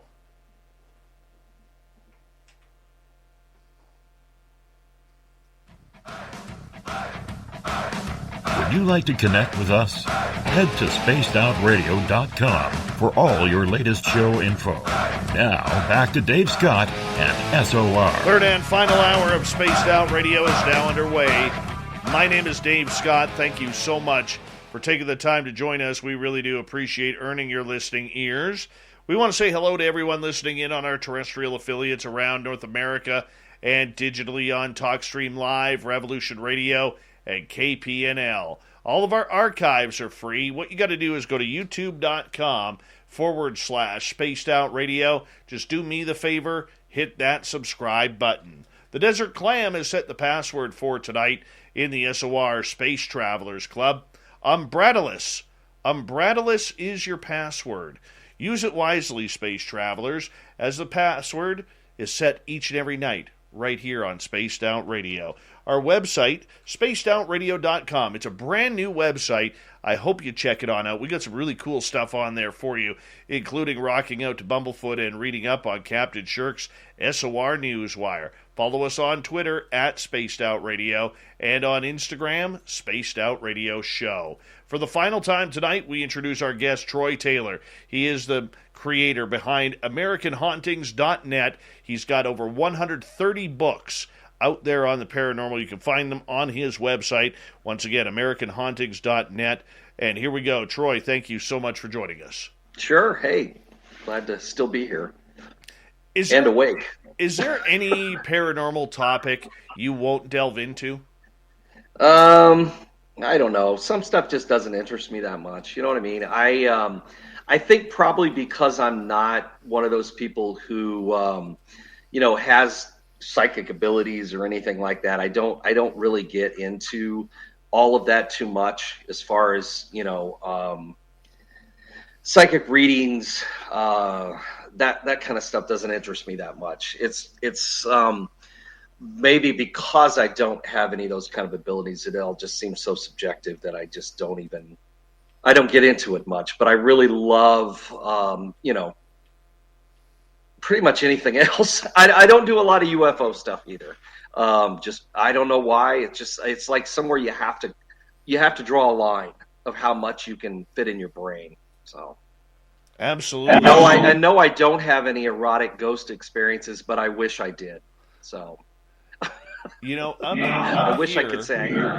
Up here at Barkerville, we actually have an old brothel at the Barkerville Museum where my buddy Merle tells a story of prostitutes who used to come into your bedrooms at night, and all you'd have to do is leave money on the table, and they'd come in and for their nightly encounter. And he actually tried this one night. It didn't work. I have a feeling it's because it's Merle, of all people.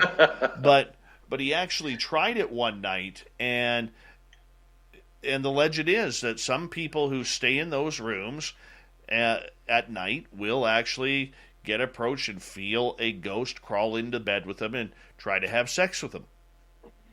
Well, that's interesting. I wrote a book about sex and the supernatural, and there were a lot of erotic ghost stories in that book, but none of them were firsthand. So, well, Patty Negri did the same thing too. Do you know who Patty Negri is? I don't think so. She's been on Ghost Hunters a number of times. She's a psychic medium out of Hollywood and a ghost tour provider there. So, yeah, she did a whole book on ghost sex. And, yeah? Yeah, I mean, it's pretty cool. I mean, I don't know. I've never experienced it. Don't know if I want to. No, me either. I mean, there was that lady a few years ago that claimed she was married to a ghost pirate. Remember that? I do remember Ghost Pirate Lady. Yeah. Totally.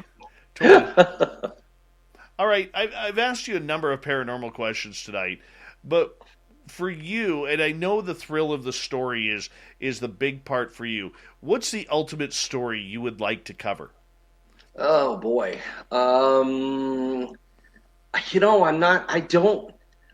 I've got stuff. I mean, I've got a list of projects I'm working on, but at the moment, I don't have like a holy grail. I mean, I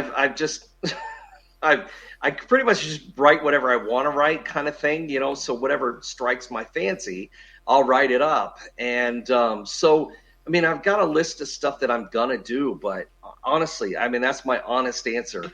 I don't have a holy grail right now. I really don't. So for you, if somebody comes up to you and says, "Hey, I want you to investigate this," what are you looking for in an investigation? Well, I said I don't do a lot of investigations anymore myself. But if somebody comes to me and says, "Hey, my house is haunted, and I think it has something to do with back in the 1920s, it was a speakeasy," you got my attention, because there's a history there. I did speak to someone recently about a house they were living in. So, and, there had been a murder there. So really, I guess what I'm looking for is some kind of background behind this story. And they don't have to provide it. I mean, it might be something that, just like that case I was talking about earlier, when I had the different generations of people who lived in that house who all had the same experience. I mean, I did the work on that myself. I just needed to know that there was something there that seemed to have some history behind it. And I think that's the key for me. That's what I'm looking for, is some kind of history to build this haunting from. Don't blame you. Yeah. Don't blame you. Are there any paranormal subjects that are just off the table? A lot, like, for instance, I know a lot of paranormal investigators hate dealing with cases with children. How about for you? That has not actually always been a bad thing in my experience. I've had some different places that did have, kids there and kids involved. I mean, the thing about kids is they live in a different reality than we live in a lot of times. So sometimes the stories can be pretty wild, but on the other hand, them living in a different reality means sometimes they're more in touch with something than we are. Dogs, cats, and kids, all seem to see and experience things that maybe adults don't. So that's not really a no for me. Usually what becomes a no for me is I'm not really super into, getting away from ghost stuff. I try to stick with hauntings and the supernatural rather than, things like UFOs or Bigfoot or something like that. That's not really my area of expertise / interest. I'm not saying that I don't believe that it's all possible. It's just not something that I don't have the attic space in my head to get into all that too. Would that include something like black-eyed children? See, that almost fits. That goes beyond ghosts into the realm of, for me anyway, into the realm of things like Men in Black and that kind of thing. I'm not saying they don't exist. It's just some of this stuff. My general belief on some of it is that it's much more multidimensional than it is supernatural or even paranormal. I think we live in one timeline, so to speak, in a general term, and I think that. On ABC's The Ultimate Surfer, 14 of the world's best surfers compete head-to-head on Kelly Slater's Perfect Wave. But what happened behind the scenes? Find out on the Ultimate Surfer Post Show podcast with Cassie Randolph and me, Joe Turpel. We've got episode recaps, breakdowns, and reality TV insights. Listen, download, and follow on Spotify, Apple, or anywhere you get your podcasts. Life gets a lot more magical when you dream. So let's dream of a vacation unlike any other. A magical Disney cruise. Hiya, pal! Where new stories meet tales as old as time. Enchanté, mon ami! And your family will be cared for the moment you step aboard. Sail from Florida to Disney's private island paradise and get ready for a dream come true with Disney Cruise Line. I've always thought that's where UFOs and Men in Black and some of that stuff come from. I don't think it's our world. I think they come and go from one world to another. And that is based on absolutely no research. That is just based on me, things I've read, things I've thought, that seems possible. And there we go. Just like I think, hey, maybe there's Bigfoot out there. People don't realize just how much open woods there are still around, even in places like Illinois where I live. There certainly could be something living out there, but how come we haven't found a dead one? I know there's all these, arguments for all of it, but I guess I choose to be a healthy skeptic. In other words, I don't necessarily believe everything, but I'm open to the possibility of it. So I will, a lot of times with some of this stuff that gets out of my easy feeling about ghosts and hauntings and that kind of thing, I'll get into, and think that maybe it just comes from another dimension, and we'll leave it at that. That's just easier for me to just put it there, I don't blame you. There's an awful lot of things, and you can only handle so many at a time. Do you believe in UFOs, though? This comes from Patrick, and how that might affect religion. Do you have an opinion on it? Well, I mean, my opinion, I think, would be fall into the same place of this other stuff. Is there's a couple of different ways to look at it. I think that, for one, we would be super naive. Well, let's put it this way. Only humans could believe we were the only living intelligence in the galaxy, or in the universe, rather. I mean, I think there's got to be other sentient beings out there somewhere. It's just too big. We can't be the only one. Now, whether or not they would, again, how arrogant are we to think they would travel multiple thousands of light years to come here to see what we're doing, which is not that interesting. So there's a bit of that. So you think maybe still, again, it's possible. But for me, I think it gets into that whole multidimensional thing. I'm not convinced UFOs are coming here from anywhere. They're here. They're just not here. Does that make sense? I mean, not really. They're in our they're in another version of our world, maybe.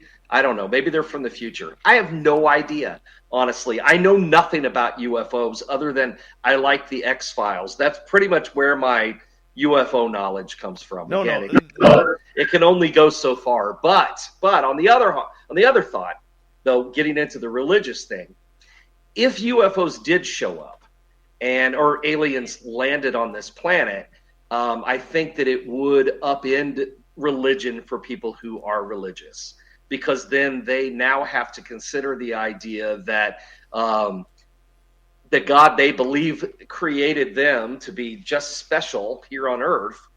You're not really that special, because he apparently did it somewhere else too. So I guess it just all depends on how you feel about those kinds of things. So I'm giving you these off-the-cuff answers about something I know nothing about, so I apologize. All right, let's get to John's question here, where John is asking, what are your thoughts on ghost trains? I think that the majority of hauntings that we write about, talk about, do research on, I think that the majority of them are what I've always called residual hauntings. It's just a memory, a history that's left behind, a memory on a place, and it repeats itself over and over again. And I think that explains a lot of sightings of ghost trains. There have been so many over the years of firsthand accounts collected from people where there have been, horrendous accidents. There have been stories of people hearing crashing trains when there's no trains there. People have seen trains on the tracks.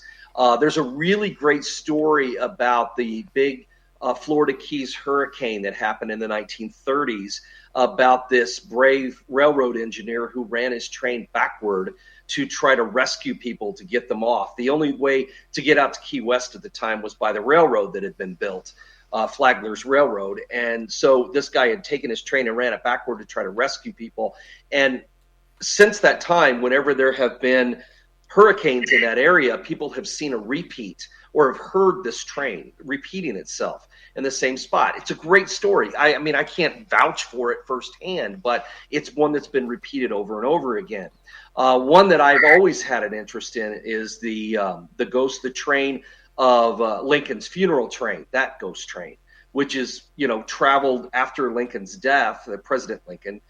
His death traveled reversing the route he had taken to get from Illinois to Washington for his inauguration. They reversed it so that people all over the North could view his body. Became the very first public viewing of an embalmed corpse in American history, was traveling Abraham Lincoln across the country.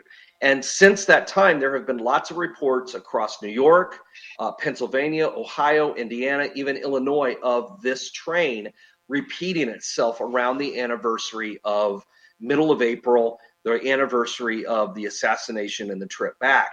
That's one of those stories that has been around for 165 years now, and people are still telling it. Do I know that it's an absolute factor? I don't know if it's just an urban legend, but as many times as it's been collected in newspaper accounts and first-person accounts and people who swear they've seen it, I really think there may be something to the story. Maybe it's just a residual thing, but there's your ghost train answer. See, there's something I knew something about. It's not UFOs. The Fraser River here in British Columbia, in the lower portion between the ocean where Vancouver now sits, Richmond now sits, and Yale before you end up in the canyon, actually used to have a lot of paddle wheelers on it, more so than the Mississippi River. Wow. And what I'm surprised with is, before I get to Gloria's question, is that nobody ever reports seeing these paddle wheelers. Really? Yeah, I'm just blown away by that. Yeah, we have those on the Mississippi. We get a lot of Phantom River boats, so I'm surprised. No, exactly. Let's get to Gloria's question. Do you have any favorite EVPs that you've heard over the years? Not really. I really don't. I've heard some that have been interesting, but That's one of those things. For me, this is just for me speaking. If you go into an EVP, if you go into it skeptically, or even just, trying to apply too much logic to it, they can be anything. And unless you're there when the EVP is recorded, it's kind of hard to know if it's absolutely genuine, because anybody can make an EVP and say that it's something. Probably I'll tell you exactly when I started.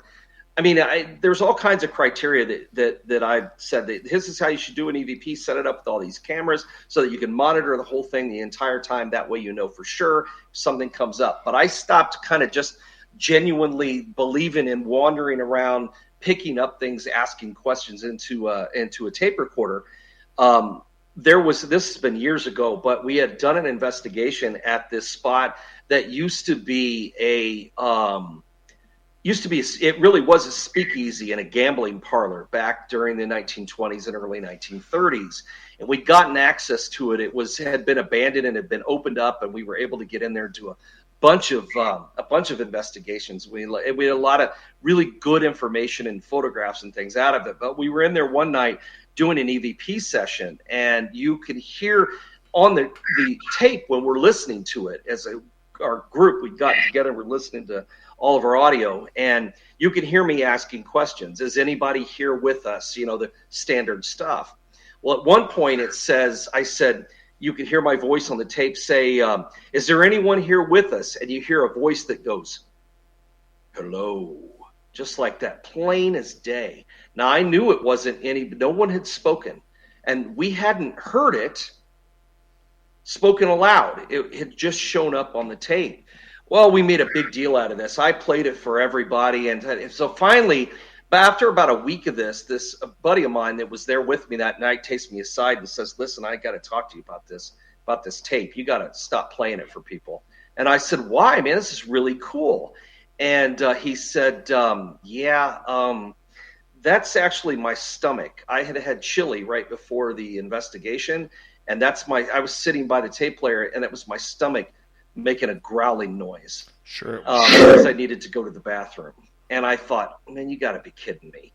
So at that point I went, okay, we're going to come up with a much better way to do this. And so I don't know. So I've heard some cool stuff, but it's just, I don't know. It's hard to say. We have about 3.5 minutes left with you tonight.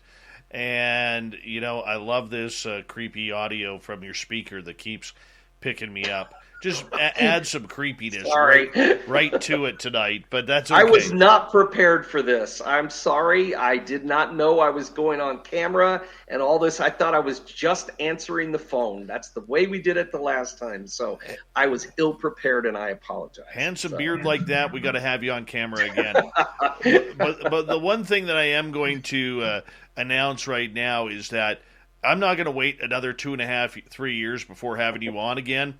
This was just way too much fun tonight, man. Way too much fun. With this, what is your advice to people as we start to close this out who are wanting to experience something paranormal? Should they go looking for it? Should they just let it happen? Should they put themselves in those locations? Well, I mean, that's what I do. I like to put myself in the location. I mean, I don't ever go anywhere. I'm not one of those people. I don't confront people or taunt, anything that might be there. I don't believe in that kind of thing. I think if we really believe that these ghosts are the personalities of people who've died and are now returned to this place, just being a jerk to them doesn't seem like the best way to go. Not to me anyway. But I do like to go to these places and put myself into the situation. I think probably one of the coolest things that somebody came up with 100 years ago or so were trigger objects, things that could be connected to the time period or the place, whether it's music or whether it's a thing, and just take it along with you and put yourself out there like, I don't know, kind of like bait, not necessarily bait. I mean, you're not waiting for somebody to attack you, but just to go out there and, and put yourself in a situation where maybe something will happen. I mean, that's what I like to do. I like to go to the places, experience them, and see what might happen. spend the night somewhere if you can. Sit in a dark room, sit in an old graveyard. Just make sure you have permission to go to these places first so you don't get arrested or something. But go out there and do it. You can't sit at home and watch TV and expect for something to happen unless your house is super haunted and, doesn't like ghost shows on TV. The best thing to do is turn off the TV and go out there and experience this stuff for yourself. For you, what's your plans from now until the end of the year? Work. It's that time of year. It is that time of year. Everybody always laughs, oh, ghosts only come out of Halloween, ha ha. No, it's because this is the time of year that we have to cater to the general public. I mean, all you guys who do this and all of us who do this all the time, we know that any place that's haunted or if there's ghosts, it's all year round. But to the general public, they want to come out in October because they think they're supposed to. So when you're in this business, you got to make hay while the sun shines, as my farmer relatives always said. So that's pretty much. I don't have another weekend off until Thanksgiving. So very cool, very cool. Troy, I want to say a big thank you for you coming on Spaced Out Radio once again and sharing an incredible story about exorcisms and everything. You're one of the best out there, my friend, and I mean that wholeheartedly to you. That. And definitely going to bring you back on much sooner, probably in the next 4 to 8 months. That's for sure. Sounds good, man. All right. Troy Taylor, everybody, his website, and I suggest you check it out, AmericanHauntings.net. You can find all of his books there. There's 130 to choose from. Yeah, that's an author. Never puts the fingers off the keyboard. Coming up next, I'm going to warm up the Magic 8 Ball. Let's get psychic here. See what we got for our audience with their questions next.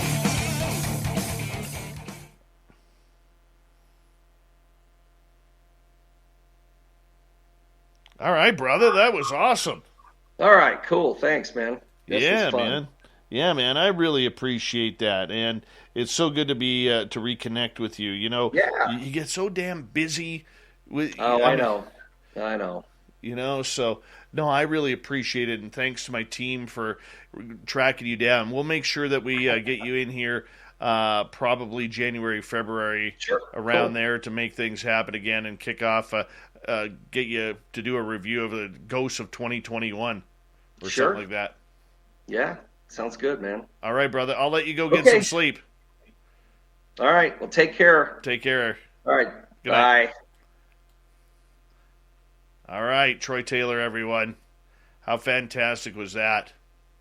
That's good stuff. Hi, Thurston Howell III. Sasquatch. What's happening?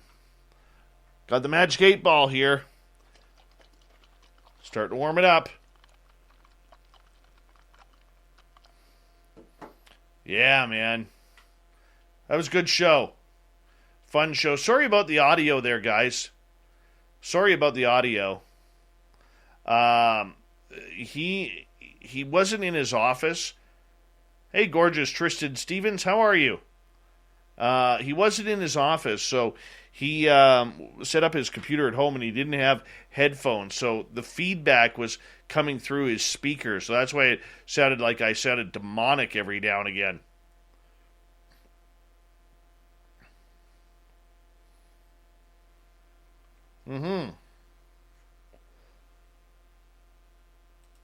I was just going to mention this, Chad Smith. Thank you.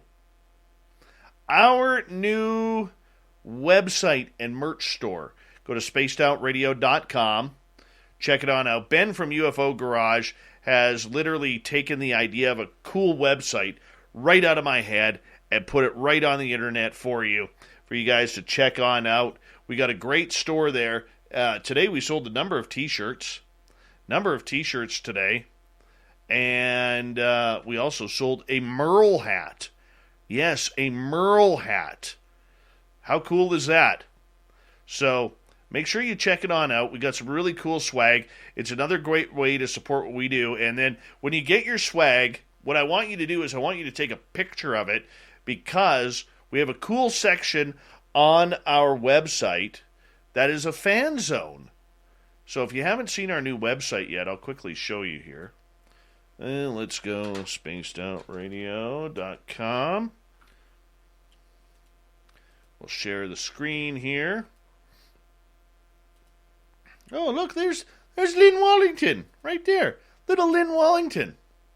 Go right here. Shop. And check all the cool stuff out. Look at that. A Chad Smith shirt, everyone. You can look like Chad Smith by your own Chad Smith t-shirt with a wrench on it. Yeah. How cool is that? A Chad Smith t-shirt. El Ovni Volador. There he is. El Ovni Volador. The Woo Factor shirt. Bigfoot. We Own the Night. Another version of We Own the Night. I love this color. SpacedOutRadio.com. You got aliens? Right there. Merle. Tomorrow night, by the way. Merle. The Woo Train shirt. And if you click on these, it's not just shirts.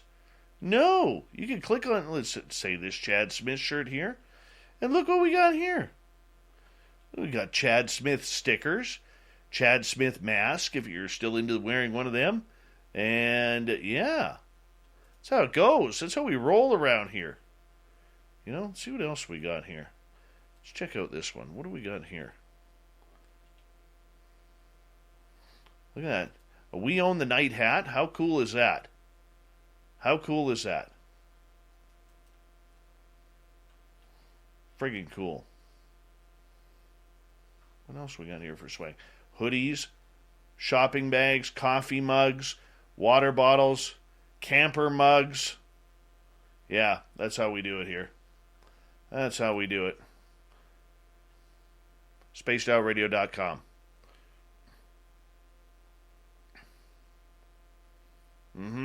Maybe I will get some Chad Smith undies.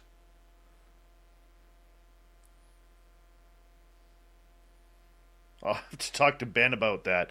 Thank you to Ozzy, Steve, Jose, Patrick, and Cat Chaser for the amazing super chats tonight. Really do appreciate the love and support. And get your questions ready because it's time for the Magic 8 Ball. And we need your questions, so fire them up here, people.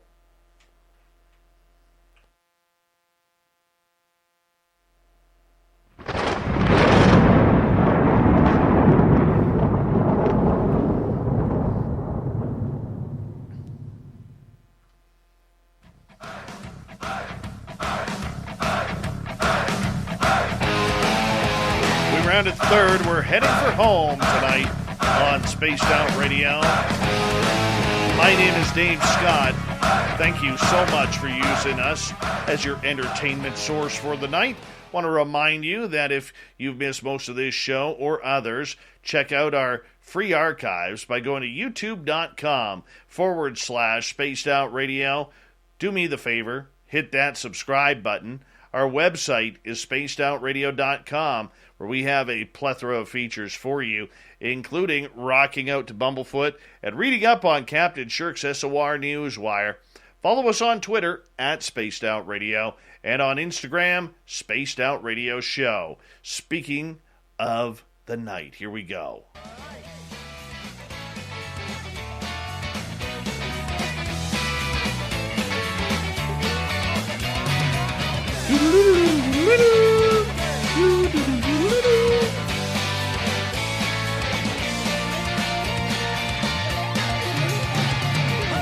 Once again, it's time for the Magic 8 Ball, where we are going to ask some questions from our audience in our chat rooms to see what is going on psychically in their lives, because that's all part of the woo factor that we do around here on the Mighty SOR. We're going to kick things off with Sandra here. Sandra is asking, because we just built our new website, we've got a new store there, and... Want to get a hot and perfect body fast? Just eat lots of bananas, but peels only. And always be sweating, but never look sweaty. That's disgusting. Don't follow extreme routines. Do your own thing at Planet Fitness. Join now through September 16th for just $1 down and get back to a real routine with tons of equipment and free fitness training in our clean and spacious clubs. Join today for $1 down, $10 a month, and cancel anytime. Deal ends September 16th. Join today for $1 down. Offer ends September 16th. See club for details. On ABC's The Ultimate Surfer, 14 of the world's best surfers compete head-to-head on Kelly Slater's Perfect Wave. But what happened behind the scenes? Find out on the Ultimate Surfer Post Show podcast with Cassie Randolph and me, Joe Turpel. We've got episode recaps, breakdowns, and reality TV insights. Listen, download, and follow on Spotify, Apple, or anywhere you get your podcasts. You know, we've got stuff for Merle. We got stuff for Chad Smith. Who's going to outsell who? Magic 8 Ball. This is who Sandra wants to know. And Sandra, reply hazy, try again. Too early to call right now, Sandra. Too early to call. Merle is up on Chad Smith right now. All right. Amy down in Vegas, looking lovely tonight, Amy, by the way. She is asking, will Michael ever contact me back in the near future? The answer is, for Amy O, Intel looks good. Intel looks good. There you go. All right. Good luck with that, Amy, by the way. Sasquatch is wondering, is Dave ever going to eat breakfast at 10 p.m.? The answer is no. Let's see if we got a smart-ass Magic 8 Ball tonight, or if he's actually going to tell the truth. Levels are positive that I will eat breakfast for 10 p.m. No, Magic 8 Ball. Are you joking around with me right now? Let's find out. Are you joking around with me? Intel looks good. See? It likes to play me there. Likes to play me there. Let's go down to Australia. Science Melinda is asking, does my mother-in-law need an exorcism? Without shaking the Magic 8 Ball and finding an answer, Science Melinda, the answer is yes. 98% of all mother-in-laws out there need some sort of exorcism.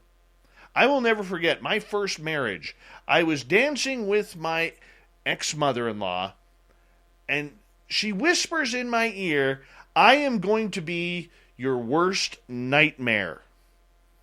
And I laughed it off. Oh, I should have never laughed it off. Ever. The spawn of Satan was so rude to me, she didn't even acknowledge my child for a long time. Truth. Personally, I think she was still upset a house landed on her sister. Yeah. So, let's see what the Magic 8 Ball has to say for you, Science Melinda. Does the mother-in-law need an exorcism? Intel looks good. Yeah, you get her some God's holy water very, very quickly here. Do that. And be careful while you do it. Mother-in-laws are scary. If I had a choice to come face to face with a ravaging grizzly bear in the British Columbia forest here, or my ex-mother-in-law, I think my chances of survival are better with the bear. I really do. All right. Race Fan is asking, will Taco Bell open up a location in Dave's town? So fast food-wise, the only thing we have is Tim Hortons, Subway, A&W, and Dairy Queen. No KFC, no McDonald's, no Wendy's, and surely no Taco Bell or Taco Time. You know, I'm sure there has to be some executive from Taco Bell Canada that lives in some place where we're being broadcast. Help a guy out. Get a franchise here. Dave's hungry. The answer, levels are positive. Oh, let's hope. Let's hope. Oh, that would be so generous. Maybe somebody from Taco Bell is listening. I hope so. Fabster wants to know, is Vinny still breathing? Yeah, Vinster has been a little silent for about the last 10 days, so let's find out. Is Vinny still alive? Where's Vinny? Magic 8 Ball? Don't count on it. Ooh. Maybe that's not an answer that we want. I don't believe that. Vinny's just on hiatus. He's just on hiatus. I hope that one ain't true. All right. Fat Bass is asking, should I go astral in 2022?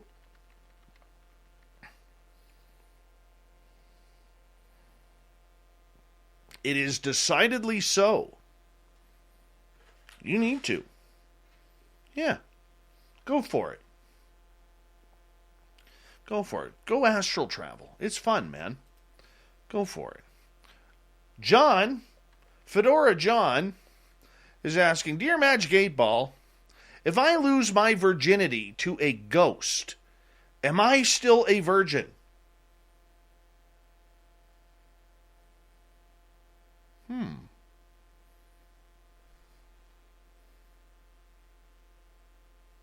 I don't even know what to think about that one. Let's ask a Magic 8-Ball. If John loses his virginity to a ghost, is he still a virgin? Reply hazy, try again. All right, we'll try again. Infinitely yes, John. If you lose your virginity to a ghost, you are still a virgin, according to the Magic 8-Ball. B. Hoff is asking, Magic 8-Ball, are the stinky aliens and demons the same thing? Good question. Stinky aliens, demons farting out sulfur, like they've just eaten 14 dozen rotten eggs with some onions and some asparagus mixed in. Answer is yes and beyond. Ooh. Wow.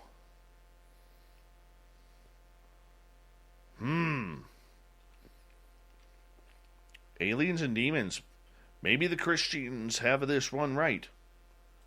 Maybe the Christians got that one right. Lynn Sows is asking, is there an SOR bar on the other side so we can all hang out someday? Good question, Lynn. In hypersleep. Yeah. Well, of course, we're all going to be dead, Magic 8-Ball. That's why she wants to know if there's an SOR bar on the other side. Can you answer that? Do we get a bar? Don't count on it.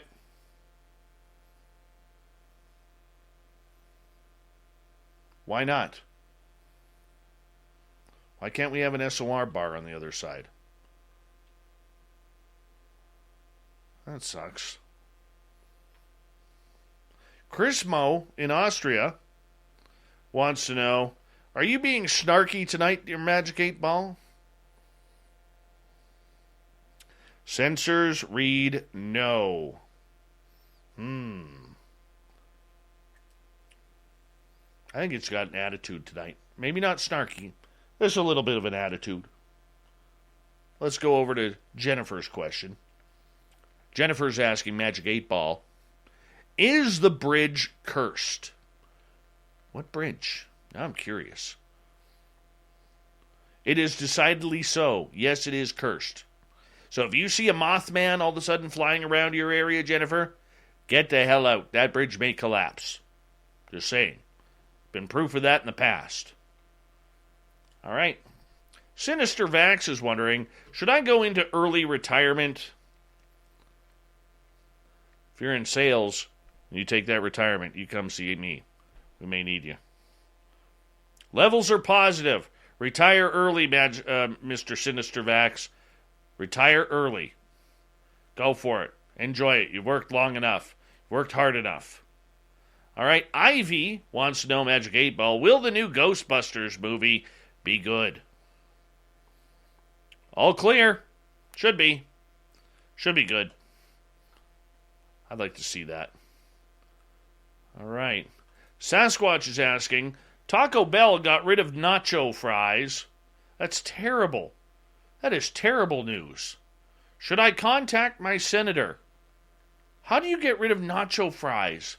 That's the perfect side to a burrito. Oh, don't tell me this horrific news. Magic 8 Ball says, Sasquatch, as I see it, yes, contact your senator. There's no way Taco Bell should be doing that again. They already screwed with the menu a couple years ago. See what else we got from our audience. Michelle wants to know, instead of a bar, do we get an SOR spa on the other side? Out of fuel. Try again later. Not liking that question. Man. Logan is asking, Magic 8 Ball, my wife passed gas at the store today. Had beans and ham last night. Did anyone walk into it after she ran away out of the aisle like a bandit? Oh my gosh. Oh my gosh. This is a brilliant... Oh, I love my audience. Love my audience.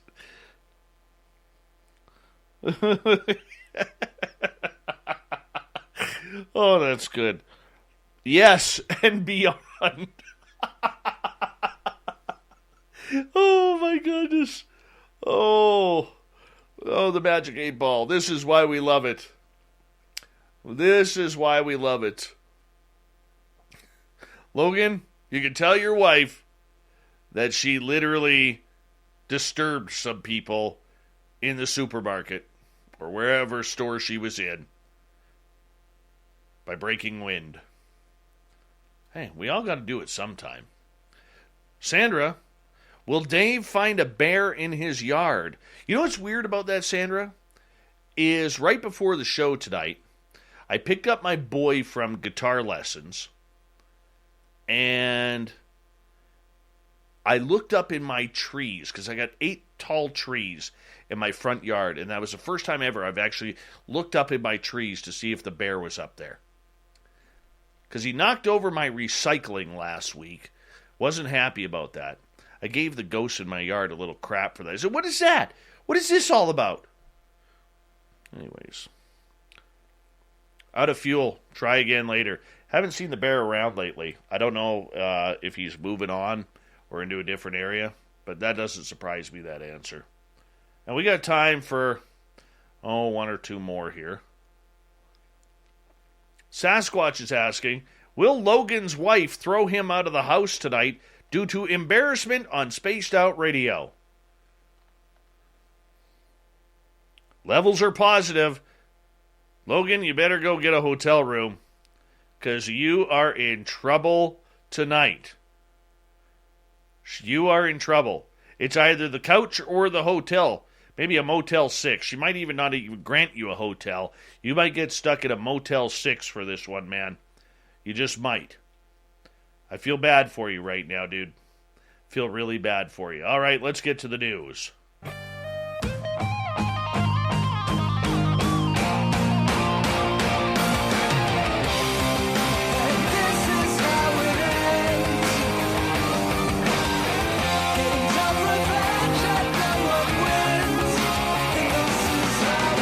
News is always changing, which is why we bring you the SOR News Wire.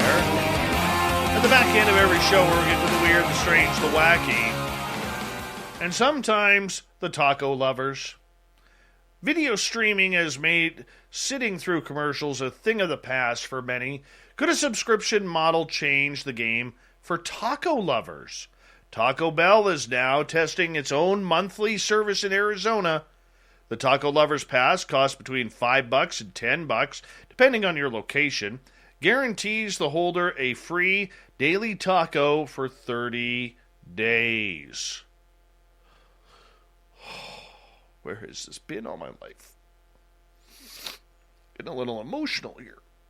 Anyways, the subscription runs through Taco Bell's app, and users can buy the pass at participating locations between September 9th and November 24th. Then, a secret Taco Lovers Pass category will unlock on the app, on the menu.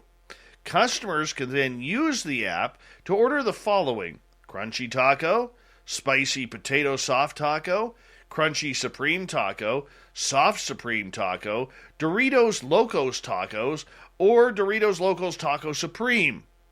Now, if that doesn't make your mouth water, you just aren't living right now.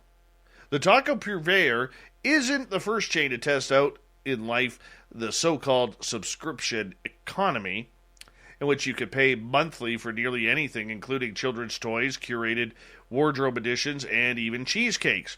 Panera offers a monthly subscription for unlimited coffee or tea, iced or hot, for $8.99.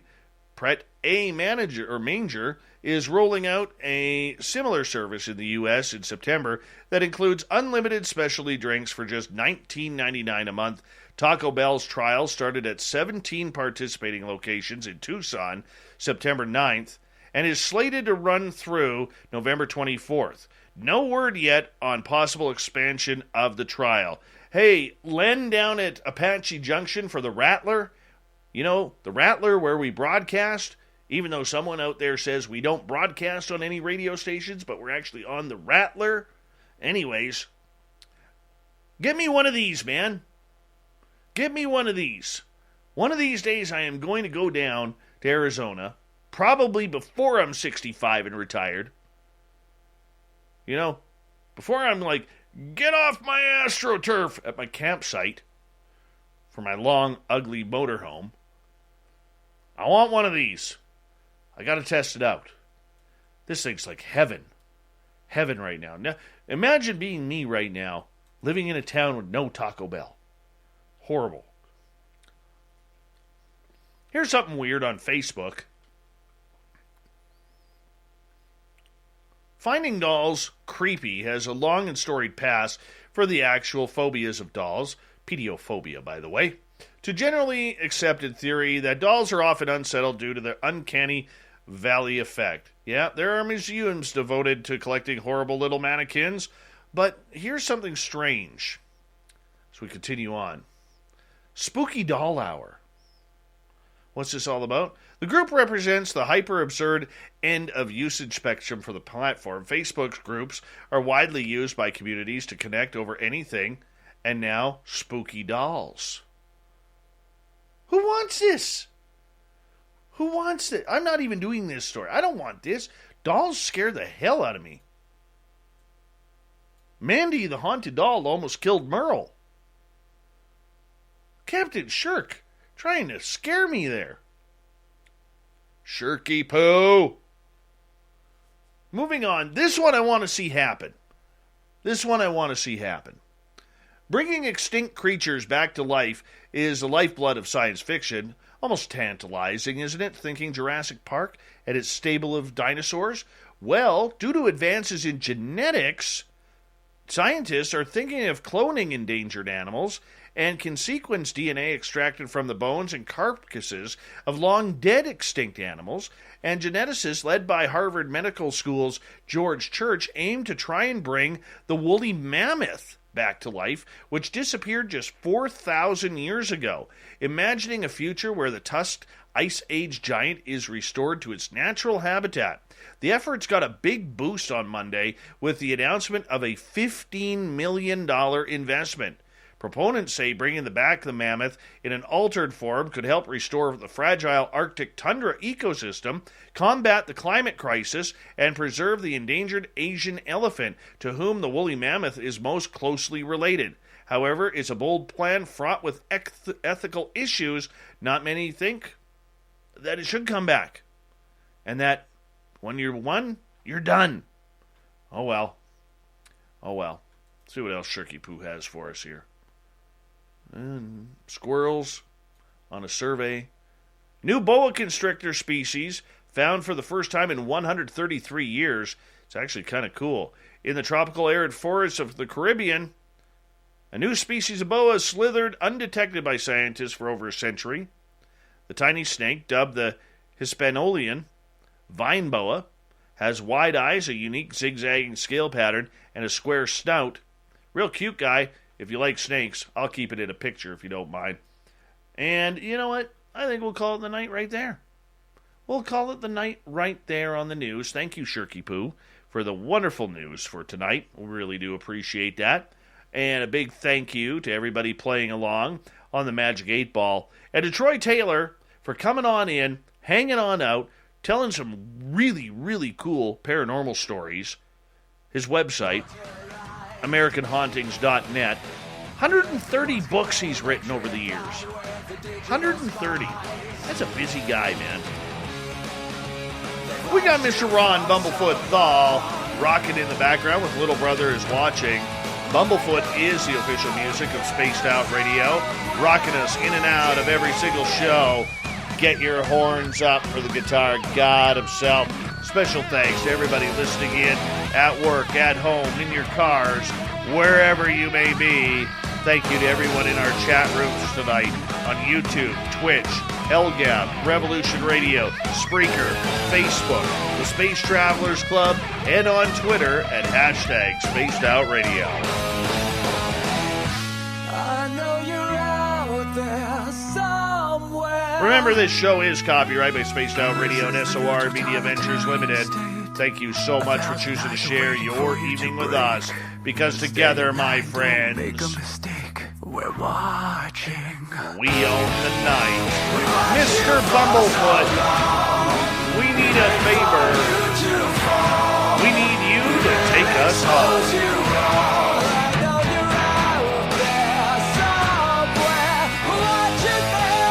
Yes, the Woo Train has docked for the night. But soon, my friends, we shall ride again. Your seats are always available. Your tickets never expire. And if you want to bring a friend, we've got room for them too. Good night.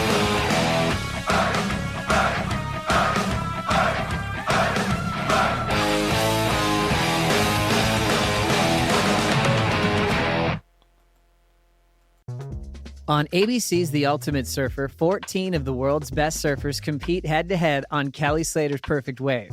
But what happened behind the scenes? Find out on the Ultimate Surfer Post Show podcast with Cassie Randolph and me, Joe Turpel. We've got episode recaps, breakdowns, and reality TV insights. Listen, download, and follow on Spotify, Apple, or anywhere you get your podcasts. Life gets more magical when you dream.